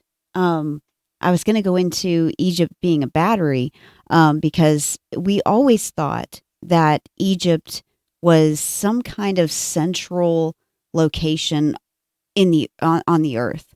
You know, for some reason we always felt that, and we found out whenever we went to Egypt that Egypt is a giant battery of some sort. You've got the positive and negative, upper and lower. That was one of the revelations, and it had to do with the way that the Nile runs. Mm-hmm. They created the Aswan Dam, and that threw the energy flow off. Mm-hmm. And I realized when we came back that there were more of these energetic sources throughout the world. Mm-hmm. You have the Amazonian River. That's another one that connects a positive and a negative charge. The Mississippi River connects the positive and negative. The Congo, I haven't looked at it on a map, but I'm sure that it connects a positive and negative charge. But we are systematically, or they are, I don't want to say we, but we as in, humankind, is systematically offsetting the balance.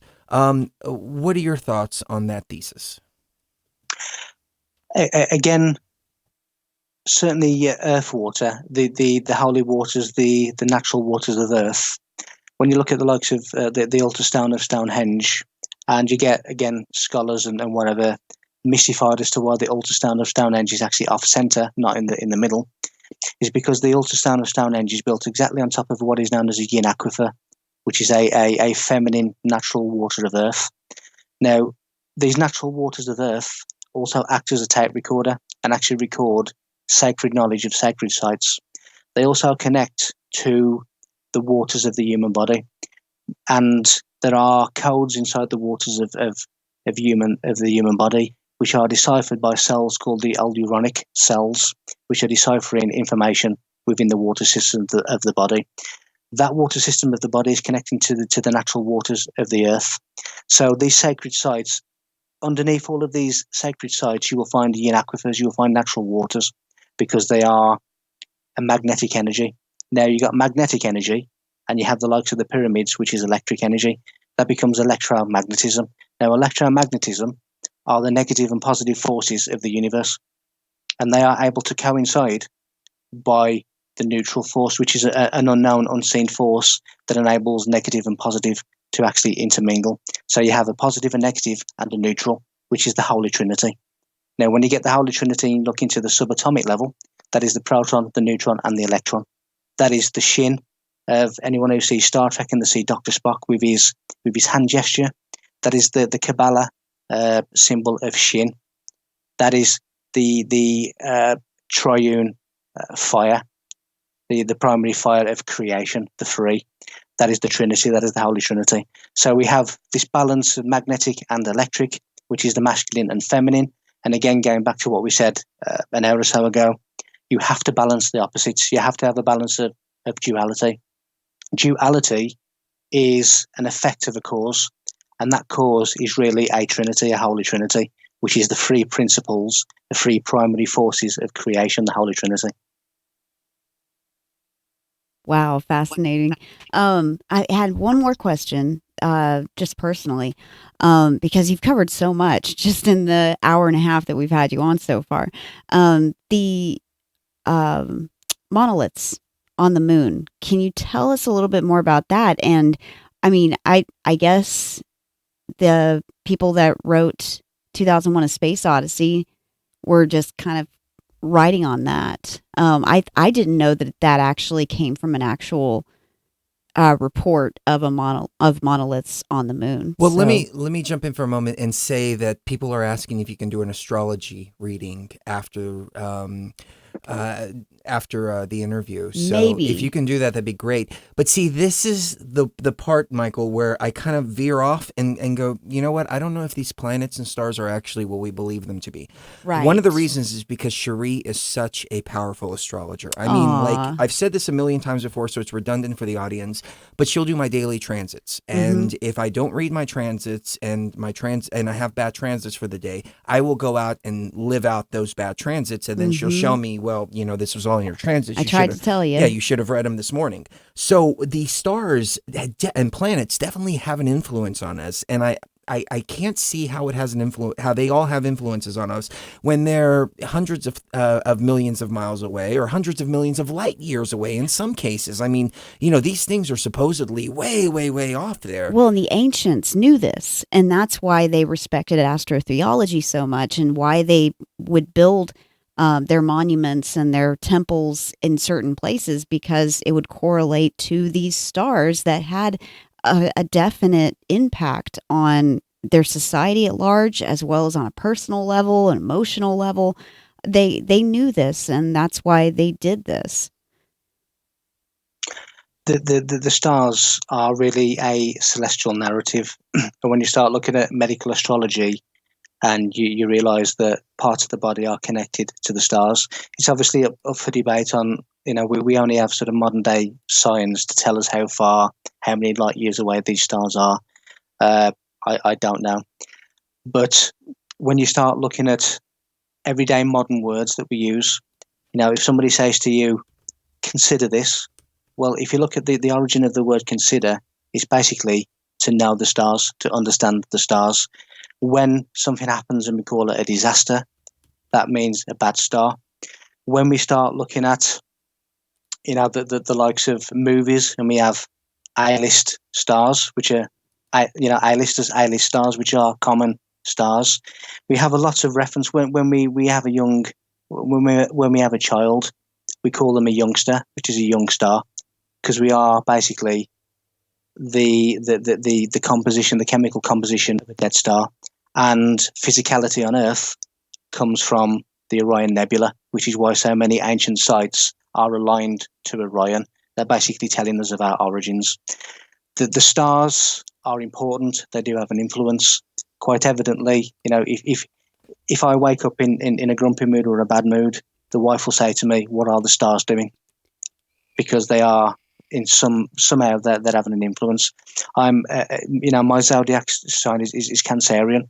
So when the moon has a deep impact, you know, but when there's a lunar low, I can really be affected by that water symbol.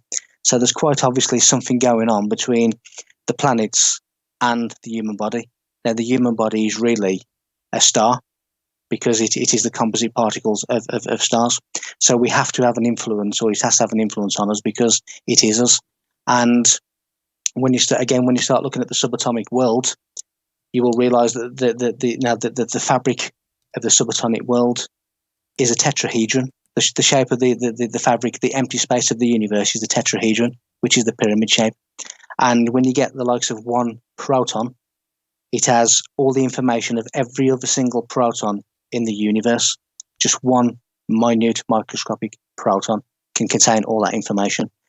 That is why you see the likes of UFOs over nuclear bases disarming nuclear weapons, because when we let off a nuclear weapon, it's obviously having a ripple effect in a subatomic level for the whole of the universe, because that disastrous explosion is being stored in the knowledge base of subatomic particles. And that is why it's so important that, you know, small children shouldn't be playing with such big toys. Definitely. Well said. Let's take a quick break. Yeah. And on the other side, we will wrap it up, unless there's some more that Michael wants to get into. But I know he promised us about 2 hours, and we've got 2 hours coming up here in about 20 minutes. So we'll get into much more right here on Beyond the Veil. But I got to say, this has been one of the most fascinating broadcasts that we've had in a long time. Yeah. So on that note, we'll be right back, ladies and gentlemen, right here on Beyond the Veil.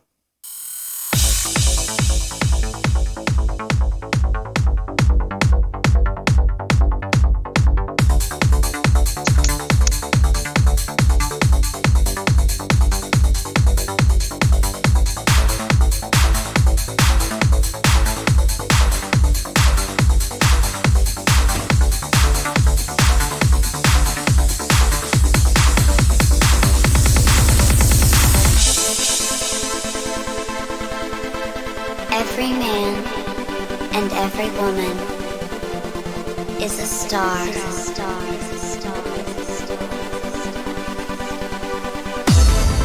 Every mountain, every drop in the ocean, every living creature is made of space dust. Hundreds of tons of space dust fall on planet Earth every day.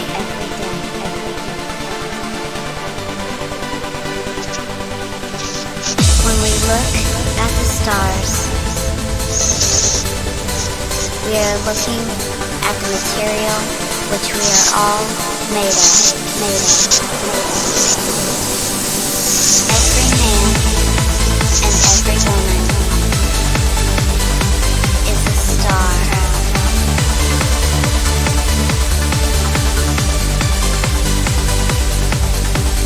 Every man and every woman is a star.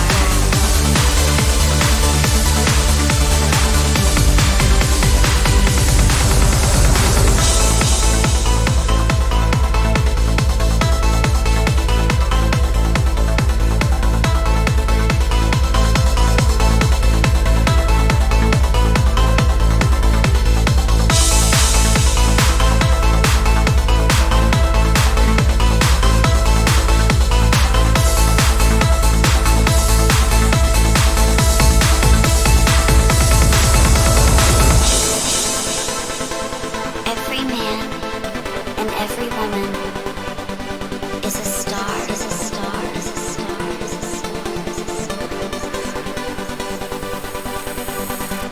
There are millions of galaxies in the universe. And each galaxy contains billions of stars. Since the dawn of mankind, the elite have lied to us. The first grand lie was that planet Earth was flat. The next lie is that no other intelligent beings lived in the universe. Through all of the centuries of lies, remember this.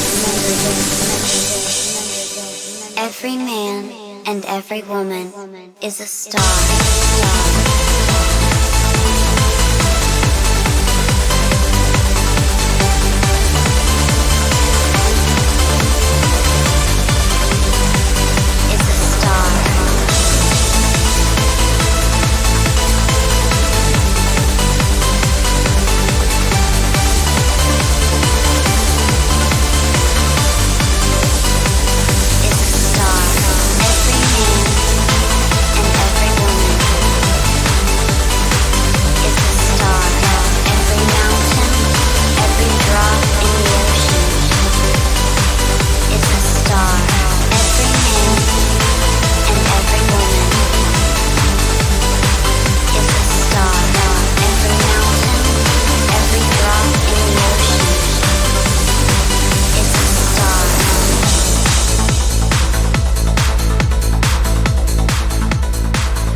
Fellow traveler, the cries of the mystery speak again, bidding organic consciousness a welcome to the House of Light. The great institution of materialism has failed. The false civilization built by man has turned like a monster destroying its creator. Science battles itself impotently against the barriers of the unknown. Only your consciousness knows the true path. You, the illuminated, can carry the understanding upwards towards the light. Only your consciousness can teach the children of men to live well, to die well, and in perfect measure, be born again, through the knowledge of virtue, compassion, love, and true understanding, as he was sublimely raised, beyond the veil.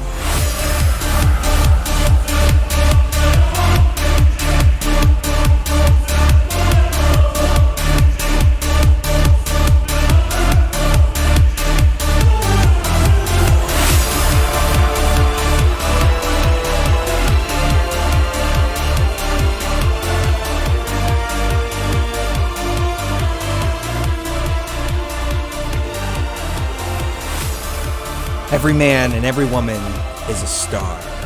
That was a song Sheree and I did like way back in like 2009. It was I think it was 2010. I was just playing with some techno music. I used to do techno music way back in the day.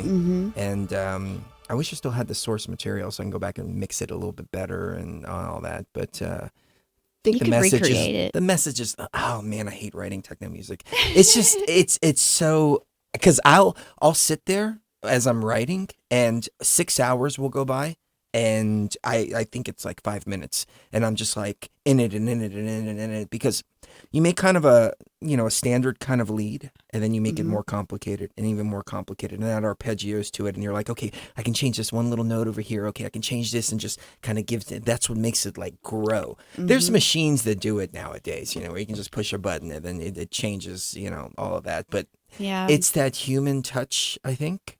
But on Global Resistance, I played a lot of the instruments, like the guitars and the bass, and that's the one thing that you can't replicate when you're making electronic music is the vibe of a real player, of a real musician there. So it's like the notes aren't quite on beat. They have a certain sway to them, because it's alive and you're putting your soul into it.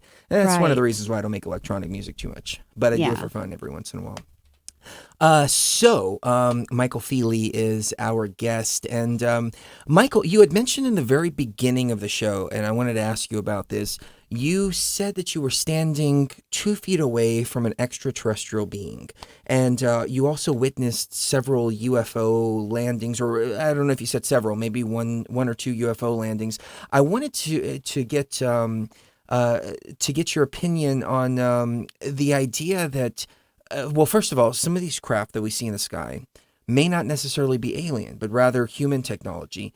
And then the other idea, from what I've come to understand in my travels, in my shamanic journeys, that the grays actually exist here in this plane. They don't actually come from another planet, but rather they materialize interdimensionally from right here. And you know what? Now that I think about it, reptilians is another thing that we can get into, because I have a hypothesis on reptilians that kind of goes to H.G. Wells's time machine, that they're actually living underground rather than coming from another planet as well. So I know I just threw a ton at you, Michael, but take us away anywhere you'd like on that. First of all, could I say how excellent that song was? I really enjoyed it. The words were brilliant. Thank you. For a little while ago now, well, probably 6 to 12 months ago, I sort of entertained the idea in my own head that maybe we're the ones that are actually visiting and we're the aliens, and that there are many species that we believe have come from elsewhere that were actually the original inhabitants of Earth, that maybe would answer why we have so many sort of advanced structures like pyramids and stone circles here on Earth that the Egyptians didn't document building, and there are no real documentation of anyone building them. That would make sense that they were already here, and that these advanced civilizations were taught how to use them. Yes, I've seen beings that you wouldn't consider from here. This particular individual had an energy field that made my insides spin like a washing machine. He was about 6'3". His eyes were black. The skin of his face looked like it had been literally taut over the contours of his bones, and his hair it was shoulder length, but it looks as if he touched it, it would have just shattered. It could have been hundreds of years old. But this being was not what you would deem as human in the context of human. I've seen so many UFOs of different shapes, cigar shape, disc shape, and the reason that most UFOs are tubular or disc is because of magnetic space propulsion, which is basically riding on the crest of electrical waves. And the best two shapes to do that are the disc or the tube. Now, I've always said that there is a lot in the sky that we're not being told about. It is there. I have seen it. There are so many other people that are seeing it around the world. The one thing that I can't say is who is in them, who is piloting them. They are there, but they could be ours. Now, the question is, they are definitely there. Who are they? Where are they? And if they are ours or they're somebody else's, why are we not being told about them? Why is it being kept secret? Now, I've had telepathic invites to certain locations. So if anybody who's seen the movie Close Encounters of the Third Kind, when the cast of that movie are getting telepathic urges to go to a certain place, which turned out to be a mountain where there's going to be a landing, that has happened to me, albeit it was a set of monoliths on top of a hill, probably about an hour and a half drive from where I live. I've been party one evening where, actually on night duty as a police officer, where it was a strange, eerie feeling from the very onset. There was strange activity in the sky that I witnessed. Other people witnessed at the same time. We had whole streets, old areas, the lights were being switched off, so it was pitch black. We were having lots of people in probably a mile or two geographic area calling us, saying that there were silhouettes and shadows in their garden. There was nothing there. We had underground explosions that, when we contacted the local electricity board, they said they'd had 9 underground explosions that evening, which was most unusual because they get 1 at best. And on this evening, there was none of them, and I witnessed one of them. It actually shot a metal manhole cover through the sky. Well, let me jump in real quick because we were in Denver, Colorado in 2011, 2012. I don't remember exactly when this happened. We were sitting on our porch and we felt what felt like an earthquake. And there's no fault lines in Denver, Colorado. As a matter of fact, it's called the Mile High City because it's so far up. About 12 hours later in Washington, D.C., there was another underground earthquake explosion. Something happened. No fault lines again. And people are speculating that this is exactly what you're talking about, is the underground explosion. So I just wanted to throw that in. Yeah. And then, so it was just I even said, and I even commented that now this was before my awakening. This was before any of this coming into to anything. I even commented, we are not in control here. It was very, very eerie, very to the point of concern, because there was something larger going on that evening, and people were seeing things, and we were seeing things. I'd seen, what exactly mimicking a shooting star. However, there were 2 of them in tandem. Now you don't get 2 shooting stars side by side shooting at warp speed through the sky, and this is what sort of started all of this evening off. So it was very, very sort of eerie. And I got home that morning. We finished work at 7 a.m. in the morning after the night shift. And the wife and I, she was also a police officer as well. We got home. We was in communicating with a local UFO group who had actually investigated some of our sightings. And as I was actually speaking to them by email, my emails were removed in front of my eyes, and then probably about a minute later they were put back as if they'd been taken, copied, and then put back. What preceded that is my phones were tapped. Both my cell phone and my house phone was tapped, and certain buzzwords would trigger a kind of tapping recording.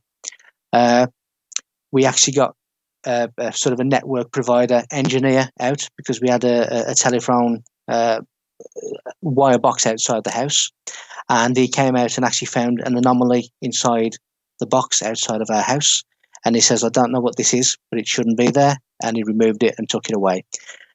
I suspect that at that particular time I was being monitored by GCHQ, which is the basically the United Kingdom's government communications headquarters, because being from the profession I was in, obviously seeing what I'd seen and reporting it, they were obviously very, very interested in the communications that followed. So there's quite evident that there's something greater going on in this reality, in this frequency, in this vibration, in this earth plane. It is full of strange going-ons, and as I say, most people would deem that as paranormal or supernatural. Now, it's only paranormal to the unaligned. To people who are aligned with the greater reality, the paranormal is simply normal. It's just the way it is and what it should be. So even though we are imprisoned within the five senses, just occasionally people have that psychic ability to see beyond those five senses. We see considerably less than 1% of the frequency spectrum as human beings. We have a very, very narrow bandwidth. What is in that 99+% that we can't ordinarily see? Because that is where a lot of this activity is really happening. Right. Well, we just got 2 baby kittens a few weeks ago, and Sekhmet and Bastet. Yeah, and their names are Sekhmet and Bastet because one of them has long hair, and she looks like she has a little lion's mane. So she's Sekhmet, and the other one is the spitting image of what Bastet looks like in murals and photographs of them. So I can tell that they can see way more. Even at 7-8 weeks old, they can perceive much more than me and Chris are. And sometimes, sometimes they'll be staring at the wall and there's nothing there that me or Chris can see. But obviously this cat is seeing something there that is just outside of our perception. And so what do you think about that? Well, cats can see into both worlds, which is one of the reasons they were revered in Egypt. They're also obviously the symbol of mystery and secrecy and nocturnal darkness, black magic, and all that. But they can see into both worlds.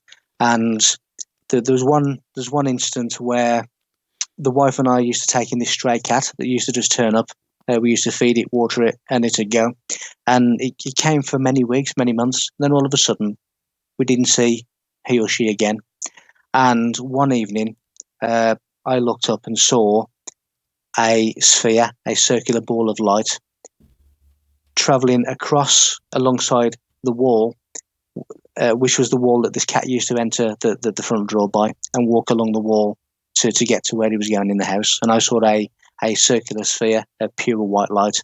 At the exact same time, the wife actually saw the apparition of this cat. So cats can see into both worlds, so can dogs, and they have this sort of extrasensory perception where they can actually see things that we can't. They can sense it, they can see it. And even there's one occasion where my mum lives in an apartment, ground floor apartment, and the one morning she woke up because her dog was going absolutely ballistic at the bedroom door trying to get out. And as she let the dog out, it ran all the way down the corridor into the living room, the front room, and it was barking and going hysteric. And as my mum followed it down the corridor and went to the living room, she saw an apparition of someone in a pointed hood leave and go through the wall, chased by the dog up until the physical wall. Oh, wow. They tend to have this sense that they have this extrasensory perception where they can see into both worlds, and that really is why you'll see dogs looking in corners, dogs barking in corners, because they're sensing something that we can't see. But it's at a slightly different frequency than we can actually pick up on, and that is why they can see it and we most of the time can't. It's interesting you mention a hooded being because we've heard lots of stories about the shadow people or this Slender Man character, or these usually dressed in black or a black silhouette of a person. Sometimes they're wearing hoods, sometimes but it's a constant theme. And even going back to the days of the plague, of the Black Death, that's where the Grim Reaper comes from, because he's this hooded being with, the sickle in his hand. That's, what do you think about all of these characters that have a main theme of these dark entities that they seem to be interdimensional. What do you think about this? But again, I've had personal experience of them. I've been walking through forests and I've seen shadow people walk past me. I've been in bed in the morning, and at 6 a.m. one morning, the bedroom door was being shook violently, as if it was going to come off its hinges. And there's no windows open, there's no draft, no air. And as I've got out of bed at 6 in the morning, opened the door to see what's going on, I've turned around and seen a shadow person walk through the wall of the bedroom, which is obviously not on the first floor. Now, to me, we are three-dimensional beings. As human beings, we are three-dimensional, and we cast a two-dimensional shadow. I think my personal spin on this is that we are seeing fourth-dimensional beings who are casting a three-dimensional shadow, and we are seeing a three-dimensional shadow of a fourth-dimensional being, as we as three-dimensional beings are casting a two-dimensional shadow. So I do think it's something along those lines. But I certainly do have my own personal experience of them, by that, rude awakening, and also by them walking past me in the opposite direction, literally feet apart from shadow people walking through forest. So, well, that being said, do you think that they're benevolent or malevolent? Because from everything that we've experienced with shadow people and most, if not all of these stories. Remember when we first got together? Mm-hmm. I remember that. Chris lost his wallet. Is that what you're talking about? Well, no. I mean, there were shadow people by for the the first bed. 3-4 weeks until we moved out of the house. And it was the strangest thing because I lost my wallet, for example. And I lost it for about 2.5 weeks. I was checking my bank cards to make sure nobody was using my bank cards. And I figured, well, maybe I dropped it in my work van, or maybe I dropped it here or there. And I'm sure it'll come up if nobody's using my bank cards. We checked the couch cushions, everything. 2.5 weeks later, it appears right next to my mouse, where I've been working every single day for that 2.5 week span. Well, and I'd wake up in the middle of the night, and there would be, out of the corner of my eye, I'd see two shadow beings right by the bed. For a split second, I'd see them, and then they would disappear. And it was the creepiest feeling. I don't think these beings are benevolent. And it's interesting that you point out that you think they're from the fourth dimension, because what we've been hypothesizing lately is that it's not just because a being comes from a higher dimension doesn't mean that that's a benevolent being. It could be incredibly malevolent, but just have its place in a dimension that is considered higher because in number. Yeah, what we've been speculating on, Michael, is that the dimensions aren't necessarily up and down. There's not really a up and down progression. It's like different rooms in a hallway. So you have room 1, room 2, room 3, room 4, etc. And what comes out of the fifth dimension, for example, is what I theorize is where the grays are. The fourth dimension, perhaps the shadow people.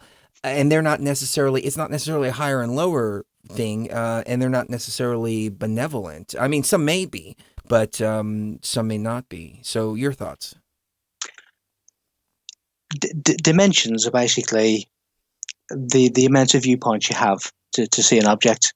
When I had the pharaonic visitation, now I was just literally just walking down a set of stairs, outside stairs, and I heard a strange whoosh kind of sound. And as I turned around to my left, there was an Egyptian pharaoh walking alongside me. Now, as I was looking to him to my left, I could also see him from the front, and exactly the same time, I could actually see him as if I was morphed looking through his eyes. Now, it was a multidimensional view inside a bubble of a reality elsewhere. Even though I was still in this reality, I was maybe in sort of a different space somewhere else, and I could see him from multiple angles at the exact same time. That to me is multidimensional. That has nothing to do with benevolence or malevolence. Benevolence or malevolence is a frequency. Now, you can have high and low frequency beings in any dimension of existence.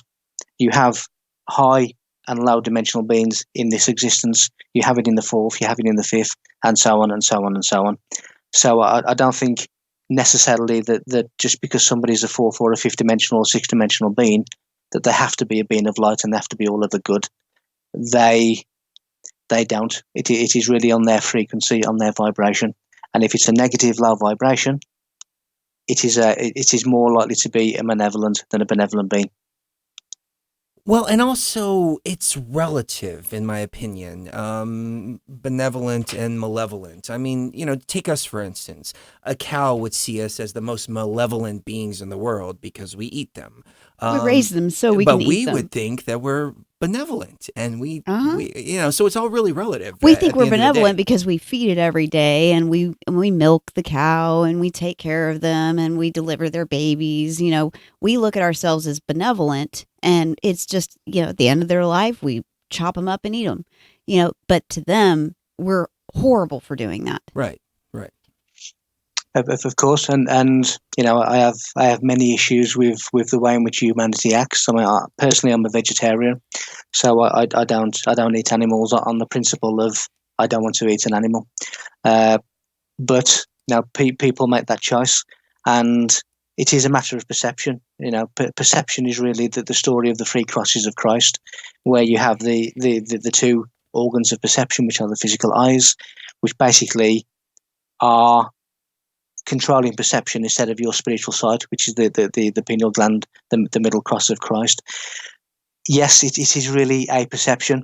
Someone who kills someone may try and justify that and think that they're okay for doing it. To everyone else, it is wrong.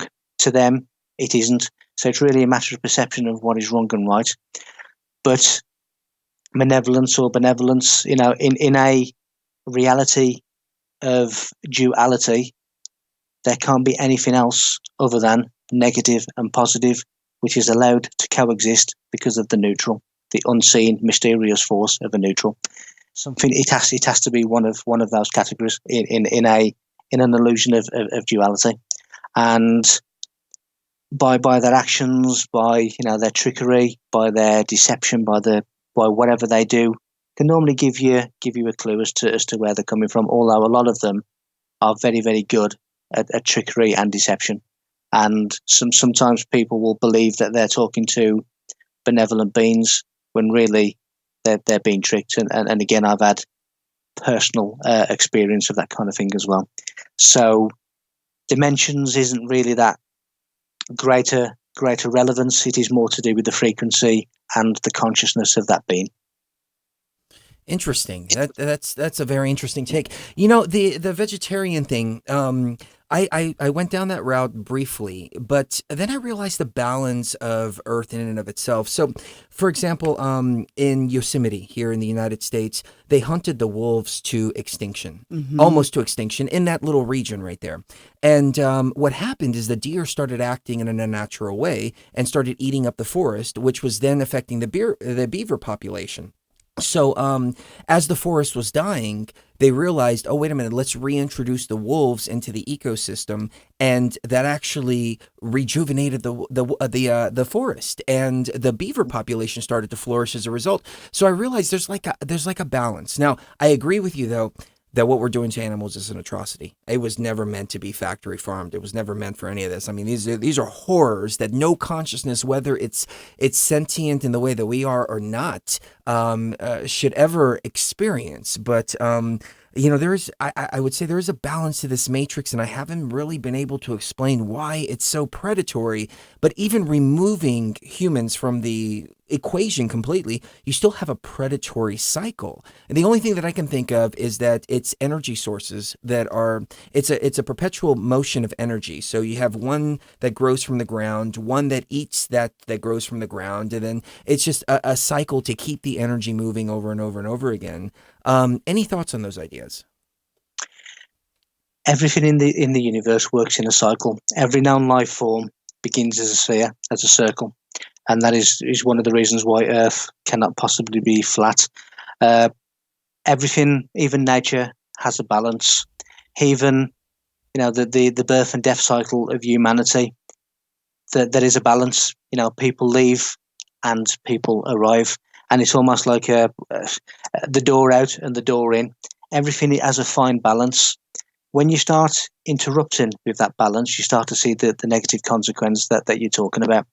And it goes back again, to what we were saying at the beginning of the show about you have to balance your opposites. The most balanced place is the middle path, the central path, because you are not in any of the extremities. You are down the middle path. You are in the middle. You are balanced. It is that state of equilibrium. When you start messing with the balance of self, or when you start messing with the balance of nature, or when you start messing with the balance of the solar system, that is a negative consequence, because everything is finely tuned. Everything has a preordained program. And if you start interfering with that, then you start to get a negative consequence. And that is exactly what you're seeing. Nature has a finely tuned balance. And if it's left alone, it will continue in that secular balance unless it's disturbed from the outside. And that's what it's all about, in my opinion, is the balance. And we'll see if we can get these lights balanced here in the background. I've tried different plugs. I've tried changing them, doing all that. It just keeps on flashing. So whatever it is, Michael, it's a very powerful energy. It really is. We didn't get a chance to talk about your books. We didn't get a chance to talk about your websites, things like that. So please, we're going to have you back on. Tell the audience where they can find those and which ones they should start at, please. The best place to find me for free newsletters, for details of talks and other things, is my website, which is www.michael-feeley.com. That is probably the best. That leads you onto Facebook and to LinkedIn and different places. There's also a facility on there to do a one-on-one private Skype chat. How do you spell Feeley? It's F-E-E-L-E-Y, F-E-E-L-E-Y. And that's probably the best place to start. In terms of the books, probably The Ancient Code of Serpent Fire is the most recent, although that is now 12, 13 months old, so it's really, I need to do a new one with new information, and because it comes on day by day, so you can imagine over 12, 13 months it's come on a lot since I wrote that book, so I do need to sit down and do a new one. But that is probably the best one to start with, because that has some of these ancient mysteries that we've discussed this evening. Excellent. And you know what? We've had guests on the show before that talk about flat Earth and things like that. You said something really profound, though, and I never really pieced this together. The Earth can't be flat because of the motion and the energy. That was my aha moment, I think, and went, oh, you know what? That makes perfect sense. So I love the way you explained that. Well, the design of the universe is sacred geometry, which obviously then gets you into the branch of mathematics, because everything in life follows a mathematical program. Geometry is the blueprint of the universe, and the circle determines geometry. Every single known life form starts as a circle, as a sphere. It goes against the blueprint of the universe, of geometric design of the creator, for Earth to be flat. It's impossible for Earth to be flat, because it goes against the whole design and the ethos of the mathematical program of the universe. There's other features as well that prove it can't be flat, like the 19.5 degree effect and different things that prove it can't be flat. But it goes against the design and the blueprint of the creation of the universe. Wow. Well, I have one final question for you, and I don't know if you can answer this one. How do you square the circle? How do you square the circle? Ironically, you go back to Egypt and you can square the circle musically. Isis resonates with the number 5 and Osiris resonates with the number 6, which is exactly the symbol of the red and bent pyramid of Deshur, which marks the hexagram and the pentagram. The 5 and 6 is basically musically squaring the circle. That then leads you to a connection to a higher place, and it also helps you to escape the illusion of the square. So that is how you square the circle. You do it through Isis and Osiris. Excellent answer. I love it. Michael, this has been phenomenal. I hope we can do it again very, very soon. Absolutely. Anytime. You just drop me a line and we'll get it done. Awesome. Thank you so much for your time this evening. And your website one more time, please.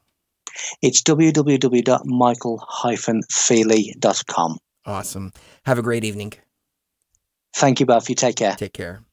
Ladies and gentlemen, that was absolutely amazing. And, I got to say, I love these UK guys because they say everything that we say, but a lot more eloquently. Yeah, they do. They really do. Like Chris Everard, for example, he comes on the show. He's talking about the same thing we're talking about, but just much more eloquently. Maybe we need to go live in the UK for a couple of years and brush up on our grammar, logic, and rhetoric. Yeah, we should. Yes. So we'll take another quick break, ladies and gentlemen, and we'll come back and wrap it up. Maybe take some phone calls. I don't know how long I want to let the broadcast go tonight. I want to talk a little bit about astrology, astrologically, what's going on. Yes, people have been asking about your astrological readings, so we'll get into that too. You're gonna live in a... Oh, hold on. That guy's voice, he's just so pissed. All right, let's do this here. We will be right back. You're going to live in a tank and be tied into this virtual world.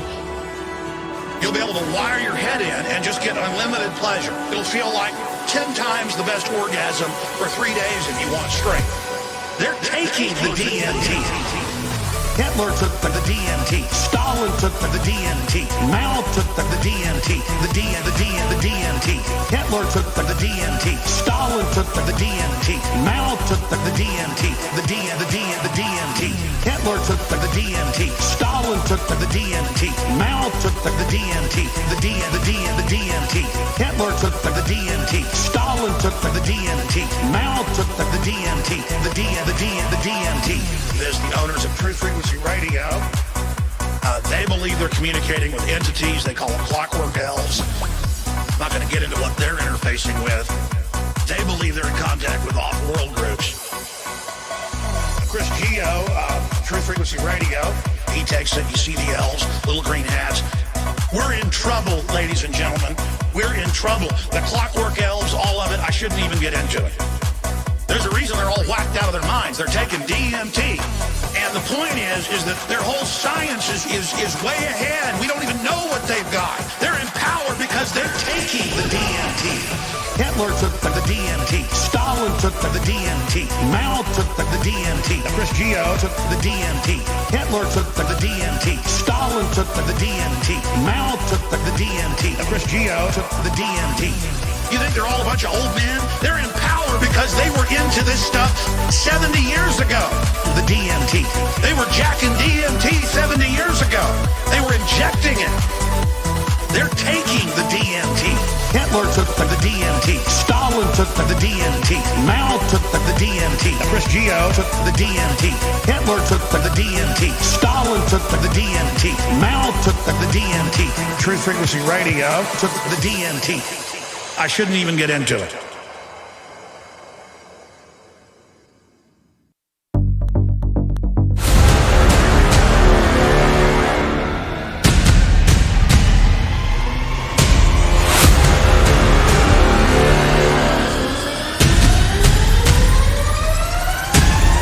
Fellow traveler, the cries of the mystery speak again. Bidding organic consciousness a welcome to the House of Light. The great institution of materialism has failed. The false civilization built by man has turned like a monster destroying its creator. Science battles itself impotently against the barriers of the unknown. Only your consciousness knows the true path. You, the illuminated, can carry the understanding upwards towards the light. Only your consciousness can teach the children of men to live well, to die well, and in perfect measure, be born again, through the knowledge of virtue, compassion, love, and true understanding, as you are sublimely raised, beyond the veil.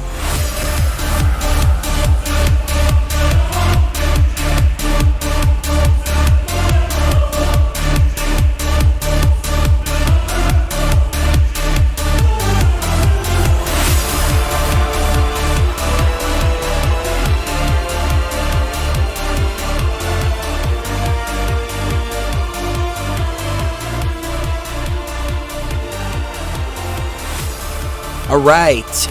Either later on in the evening or later on in the broadcast. I'm not sure. I'm still waiting for the message back. Matt Simon will be joining us. Excellent. He's got a ton of information to go over. So, Matt, if you are still listening, I just sent you a Skype message. Let me know, and we can do it now, or we can do it at the regularly scheduled time. So you guys get a 2-for-1 today. Yeah, 2 shows in one day. 2 shows in one day. Yep, right here on Beyond the Veil. I got to say, Michael was pretty interesting. Yeah, that was pretty interesting. Yeah. But what's even more interesting is Cherie's astrology reports. So let's go to Mrs. Geo. All right. So we have a few transits going on today, as well as a few retrogrades. So let's get right into it. Starting off with the transits, we first of all have Venus square Pluto today, which can have a profound effect on your love life. Power and control issues may arise in existing relationships. Simmering tension may come to the surface as some manipulative behavior like jealousy or possessiveness. At the root of such behaviors would be a deeply buried fear or insecurity about not feeling loved or valued. Of course, it may be you who is subject to such behaviors from a partner. Threats and ultimatums are possible if either partner feels smothered or controlled. An unhealthy relationship may break down, which would be very painful or dramatic. A well-based relationship will withstand the intensity of this transit. In this case, there would still be some kind of transformation undertaken within the relationship's dynamics.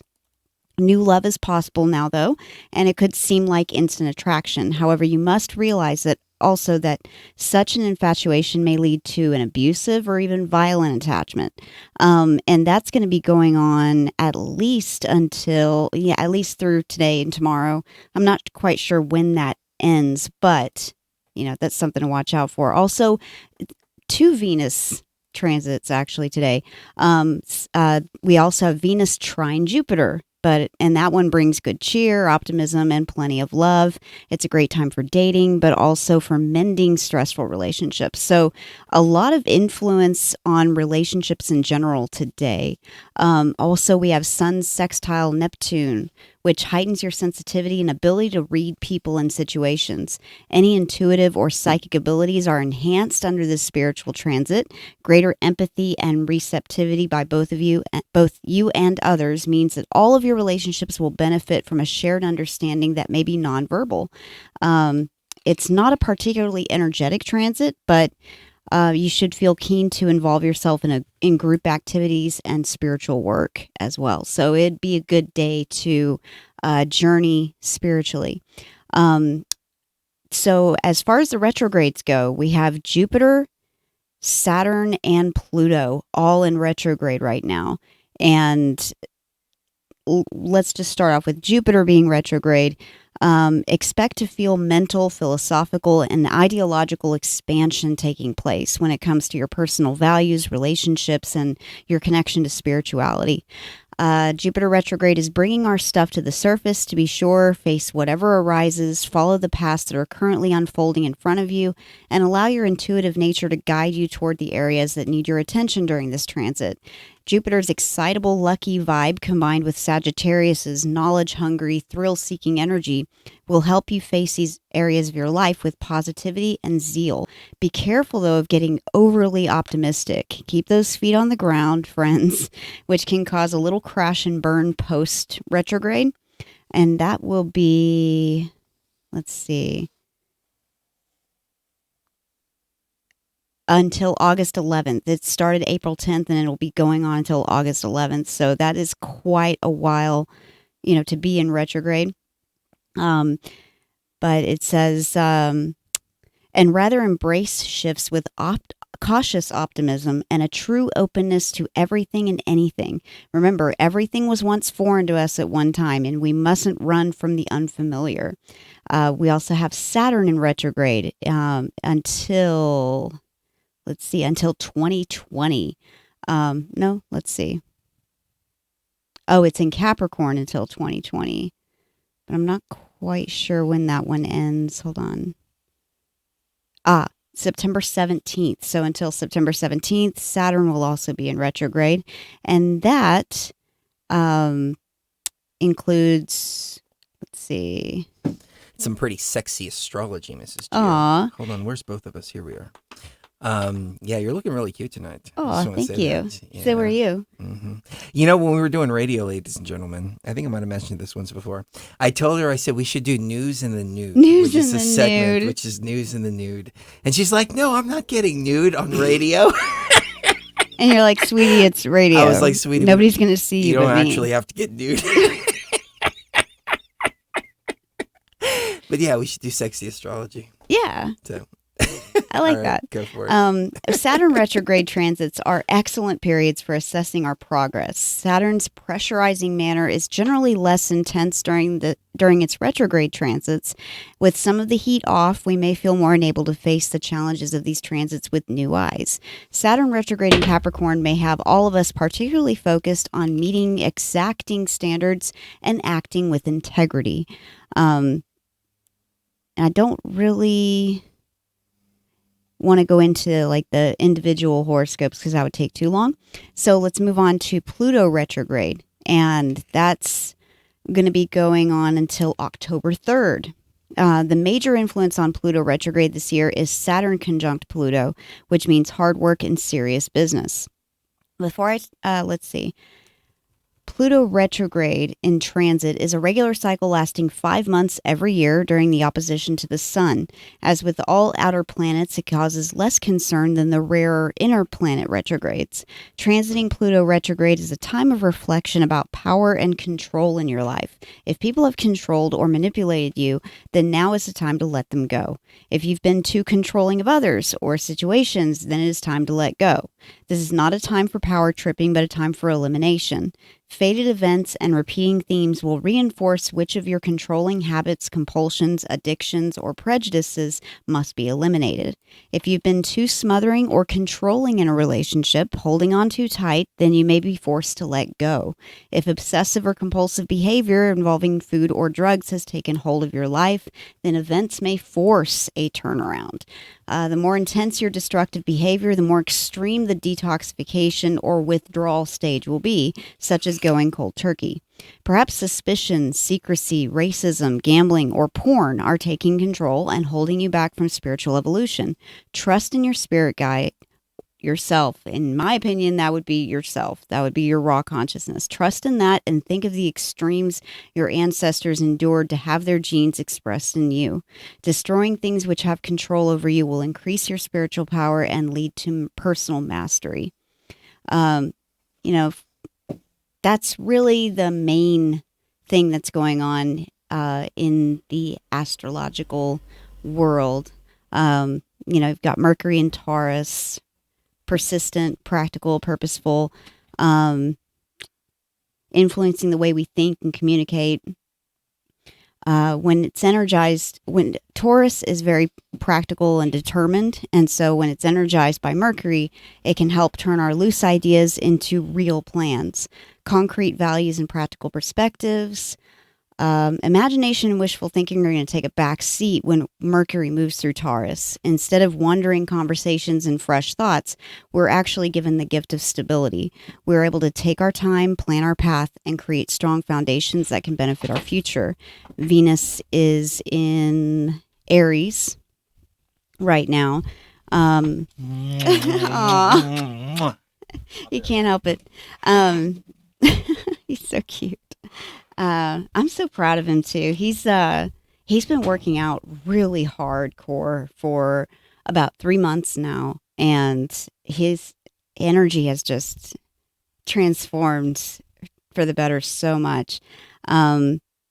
So getting back to Venus, speaking of love, let's see. Aries is the first sign in the zodiac and a symbol of brand new life. So this transit is nothing like the divine transcendence where it was in Pisces. On the contrary, let's see, this author was not very good at staying on point.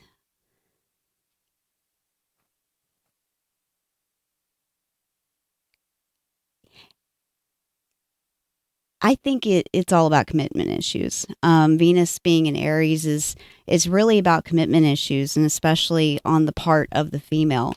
It could be, instead of like how the status quo usually is, where the guy is afraid of commitment, when Venus is in Aries, it's the female usually, or the female-minded person that is afraid of commitment. So, yeah, just watch out for that, ladies, because there's nothing wrong with commitment. And in actuality, commitment is something that once you feel it, once you're able to feel it with somebody, because I never felt very committed to anyone until I was with Chris. It was like all the other relationships leading up to this one where I was kind of half in it, but not really. And this is, I mean, the first real committed relationship I've ever been in. And because of that, it's been the most rewarding. I mean, really, yeah, when you think about it, it's true. I mean, this is rare. A relationship at the very least that should be committed. Right. Because we're so crazy. Because we're so crazy. I knew you were going to say something like that. It's a committable relationship. I think that's what all of our family would say. Yep. Yep. They did not like Chris at first, and it took them several years to accept Chris in my life. Aww. But it was because they saw what a great effect he was having on my life that they finally said, okay, well I mean, it doesn't matter if he's a Satanist. He takes good care of our girl. I'm not a Satanist. I know, I'm just kidding. Although I play one on Facebook. Yeah, I know. Well, they think we're some kind of cross between Mormons and Satanists and, all these different alternative lifestyles. And I'm like, not really. We're just, not like you. On that note, ladies and gentlemen, I've got to go eat, and I need to feed the little twin too. In 1 hour from now, we're going to have Matt Simon joining us. Yeah. And so we're going to turn the stream off, start a whole new stream for that. If you'd like to join us, feel free to. Matt Simon has some awesome information to go over. But I'm on like this strict like bodybuilder kind of diet. And it's like 6 ounces of chicken, half a cup of rice with the vegetables every 4 hours. Yep. I'm like chicken and rice, chicken and rice, chicken and rice. Yeah. That's why so people talk about tired of it. vegetarianism. And I'm like, I can't be vegetarian. It just doesn't work. Well, he needs I need chicken and I need fish. Yeah, and you've got to have a variety of things. You can't just have the same exact thing over and over and over again. Yeah. But I've tried everything except for that. Yep. I've tried starving myself. I was eating 1,500 calories a day for a little bit. And the trainer's like, all right, look, just do this. Listen to the words coming out of my mouth. Do this. And I've been drinking like at least 128 ounces of water a day. Like, seriously, I have this 32-ounce bottle, and I will down it first thing in the morning before I go to the gym, before I go to, when I get back, another time during the day, then maybe once or twice more in the day. So 4 or 6 times that bottle, and it's just like, oh my God, I got freaking water coming out of my freaking ears and chicken and rice. I'm going to turn into a freaking... He's going to turn into a tree. I'm going to turn into a tree, yeah. I'm going to make them race in the shade. That's what I told her about the Spartan race. I was like, oh no, I'm drinking so much water and eating so many vegetables. I'm going to turn into a freaking tree and make them race in the shade. And she's like, ah. I'm like, wow, you really like the dad jokes, don't you? She does. What did I tell her the other day? He's as much of a dork as he is. I said, I'm identifying as a skinny person now. And she's like, good for you. I go, yeah, I'm trans-slender. That one was pretty funny. That one's not bad. Jesus Christ, this guy's a dork. No. Well, yeah, he is a dork, but he's adorable. So. Aw. All right. On that note. We'll be back later, guys. I think I offended her, though, because she's a Christian. And I told her, I said, did you hear about that new Vatican-approved Viagra? She goes, no, I didn't. What is that? I said, well, you take it on Friday and it rises on Sunday. She looked at me like, get behind thee, Satan. Oh, my God. I kid you not, ladies and gentlemen, I'm like this off air, too. Yes, he is. I really am. Yeah. I think life should be fun. We should joke and we should laugh. And whatever we're doing, we should have fun doing it. Otherwise, there's no point in doing it. Like I was cleaning out the garage today, right? And I was having fun doing it. I lifted like, I don't know, what do we have left in wood pellets? About a quarter ton, I would say? Yeah, about a quarter ton. Yeah, we got a half a ton. We got about a quarter ton. I was lifting a quarter ton of stuff in 50-pound bags back and forth to the like it was nothing. Well, back and forth from the garage to the shed. I put it all in the shed. And I was lifting them and, you know, thinking to myself, yeah, okay, you know, this is part of, you know, what I'm going to be doing in the Spartan races and this and that. I'm thinking about, you know, how much fun I've been having at the gym and how much stronger I am and just, you know, kind of lifting them both up and just like, oh, yeah. You know, I was having fun doing it. You look sexy doing it, We too. should have fun doing it. Oh, thank you. I look sexy doing everything, though. So, you know. See, that's where you lost them. Everything was going great until your ego came out. Well, okay, when I was a teenager, the girls used to tell me, don't say thank you when people call you sexy. Just say, I know. Girls like that much better. And No, they don't. And I kind of developed that, you know. A certain kind of girl likes that, but And then also I was working at a male strip club where men dance for women. And it was called La Bear down in Houston. I was a waiter. And yeah, he wasn't a stripper. He was a waiter. Yeah, I was. Well, I mean, you know, but the strippers got all the girls, though. So. Except for me, though, because I was always wholesome and pure. Of course. Yes. Of course. But the other waiters, you know, because, yeah. Anyways, so these black girls were there, and they were really cute. And one pulls me over, and she's like, I want to teach you something. I was like, what? And she goes, when you smile at a woman, the way you smiled at me just now, do this. And she told me. I don't know if you can see it if my hands are in the way, but... And it's just something I picked up. And I tried it at a restaurant. I was sitting at Bennigan's like a week later. And I look at this girl and I go... And she goes... Like that. And I was like, oh my God, it's like, like a secret activation code. That's how I got you. You don't remember that? I looked at you Aww, and no. you were like, oh my God. Anyways. All right. So kiss the one you love right now. You never know the last time is going to be. And we'll see you even further. Beyond the veil. And we'll be back in an hour, ladies and gentlemen. So don't go anywhere.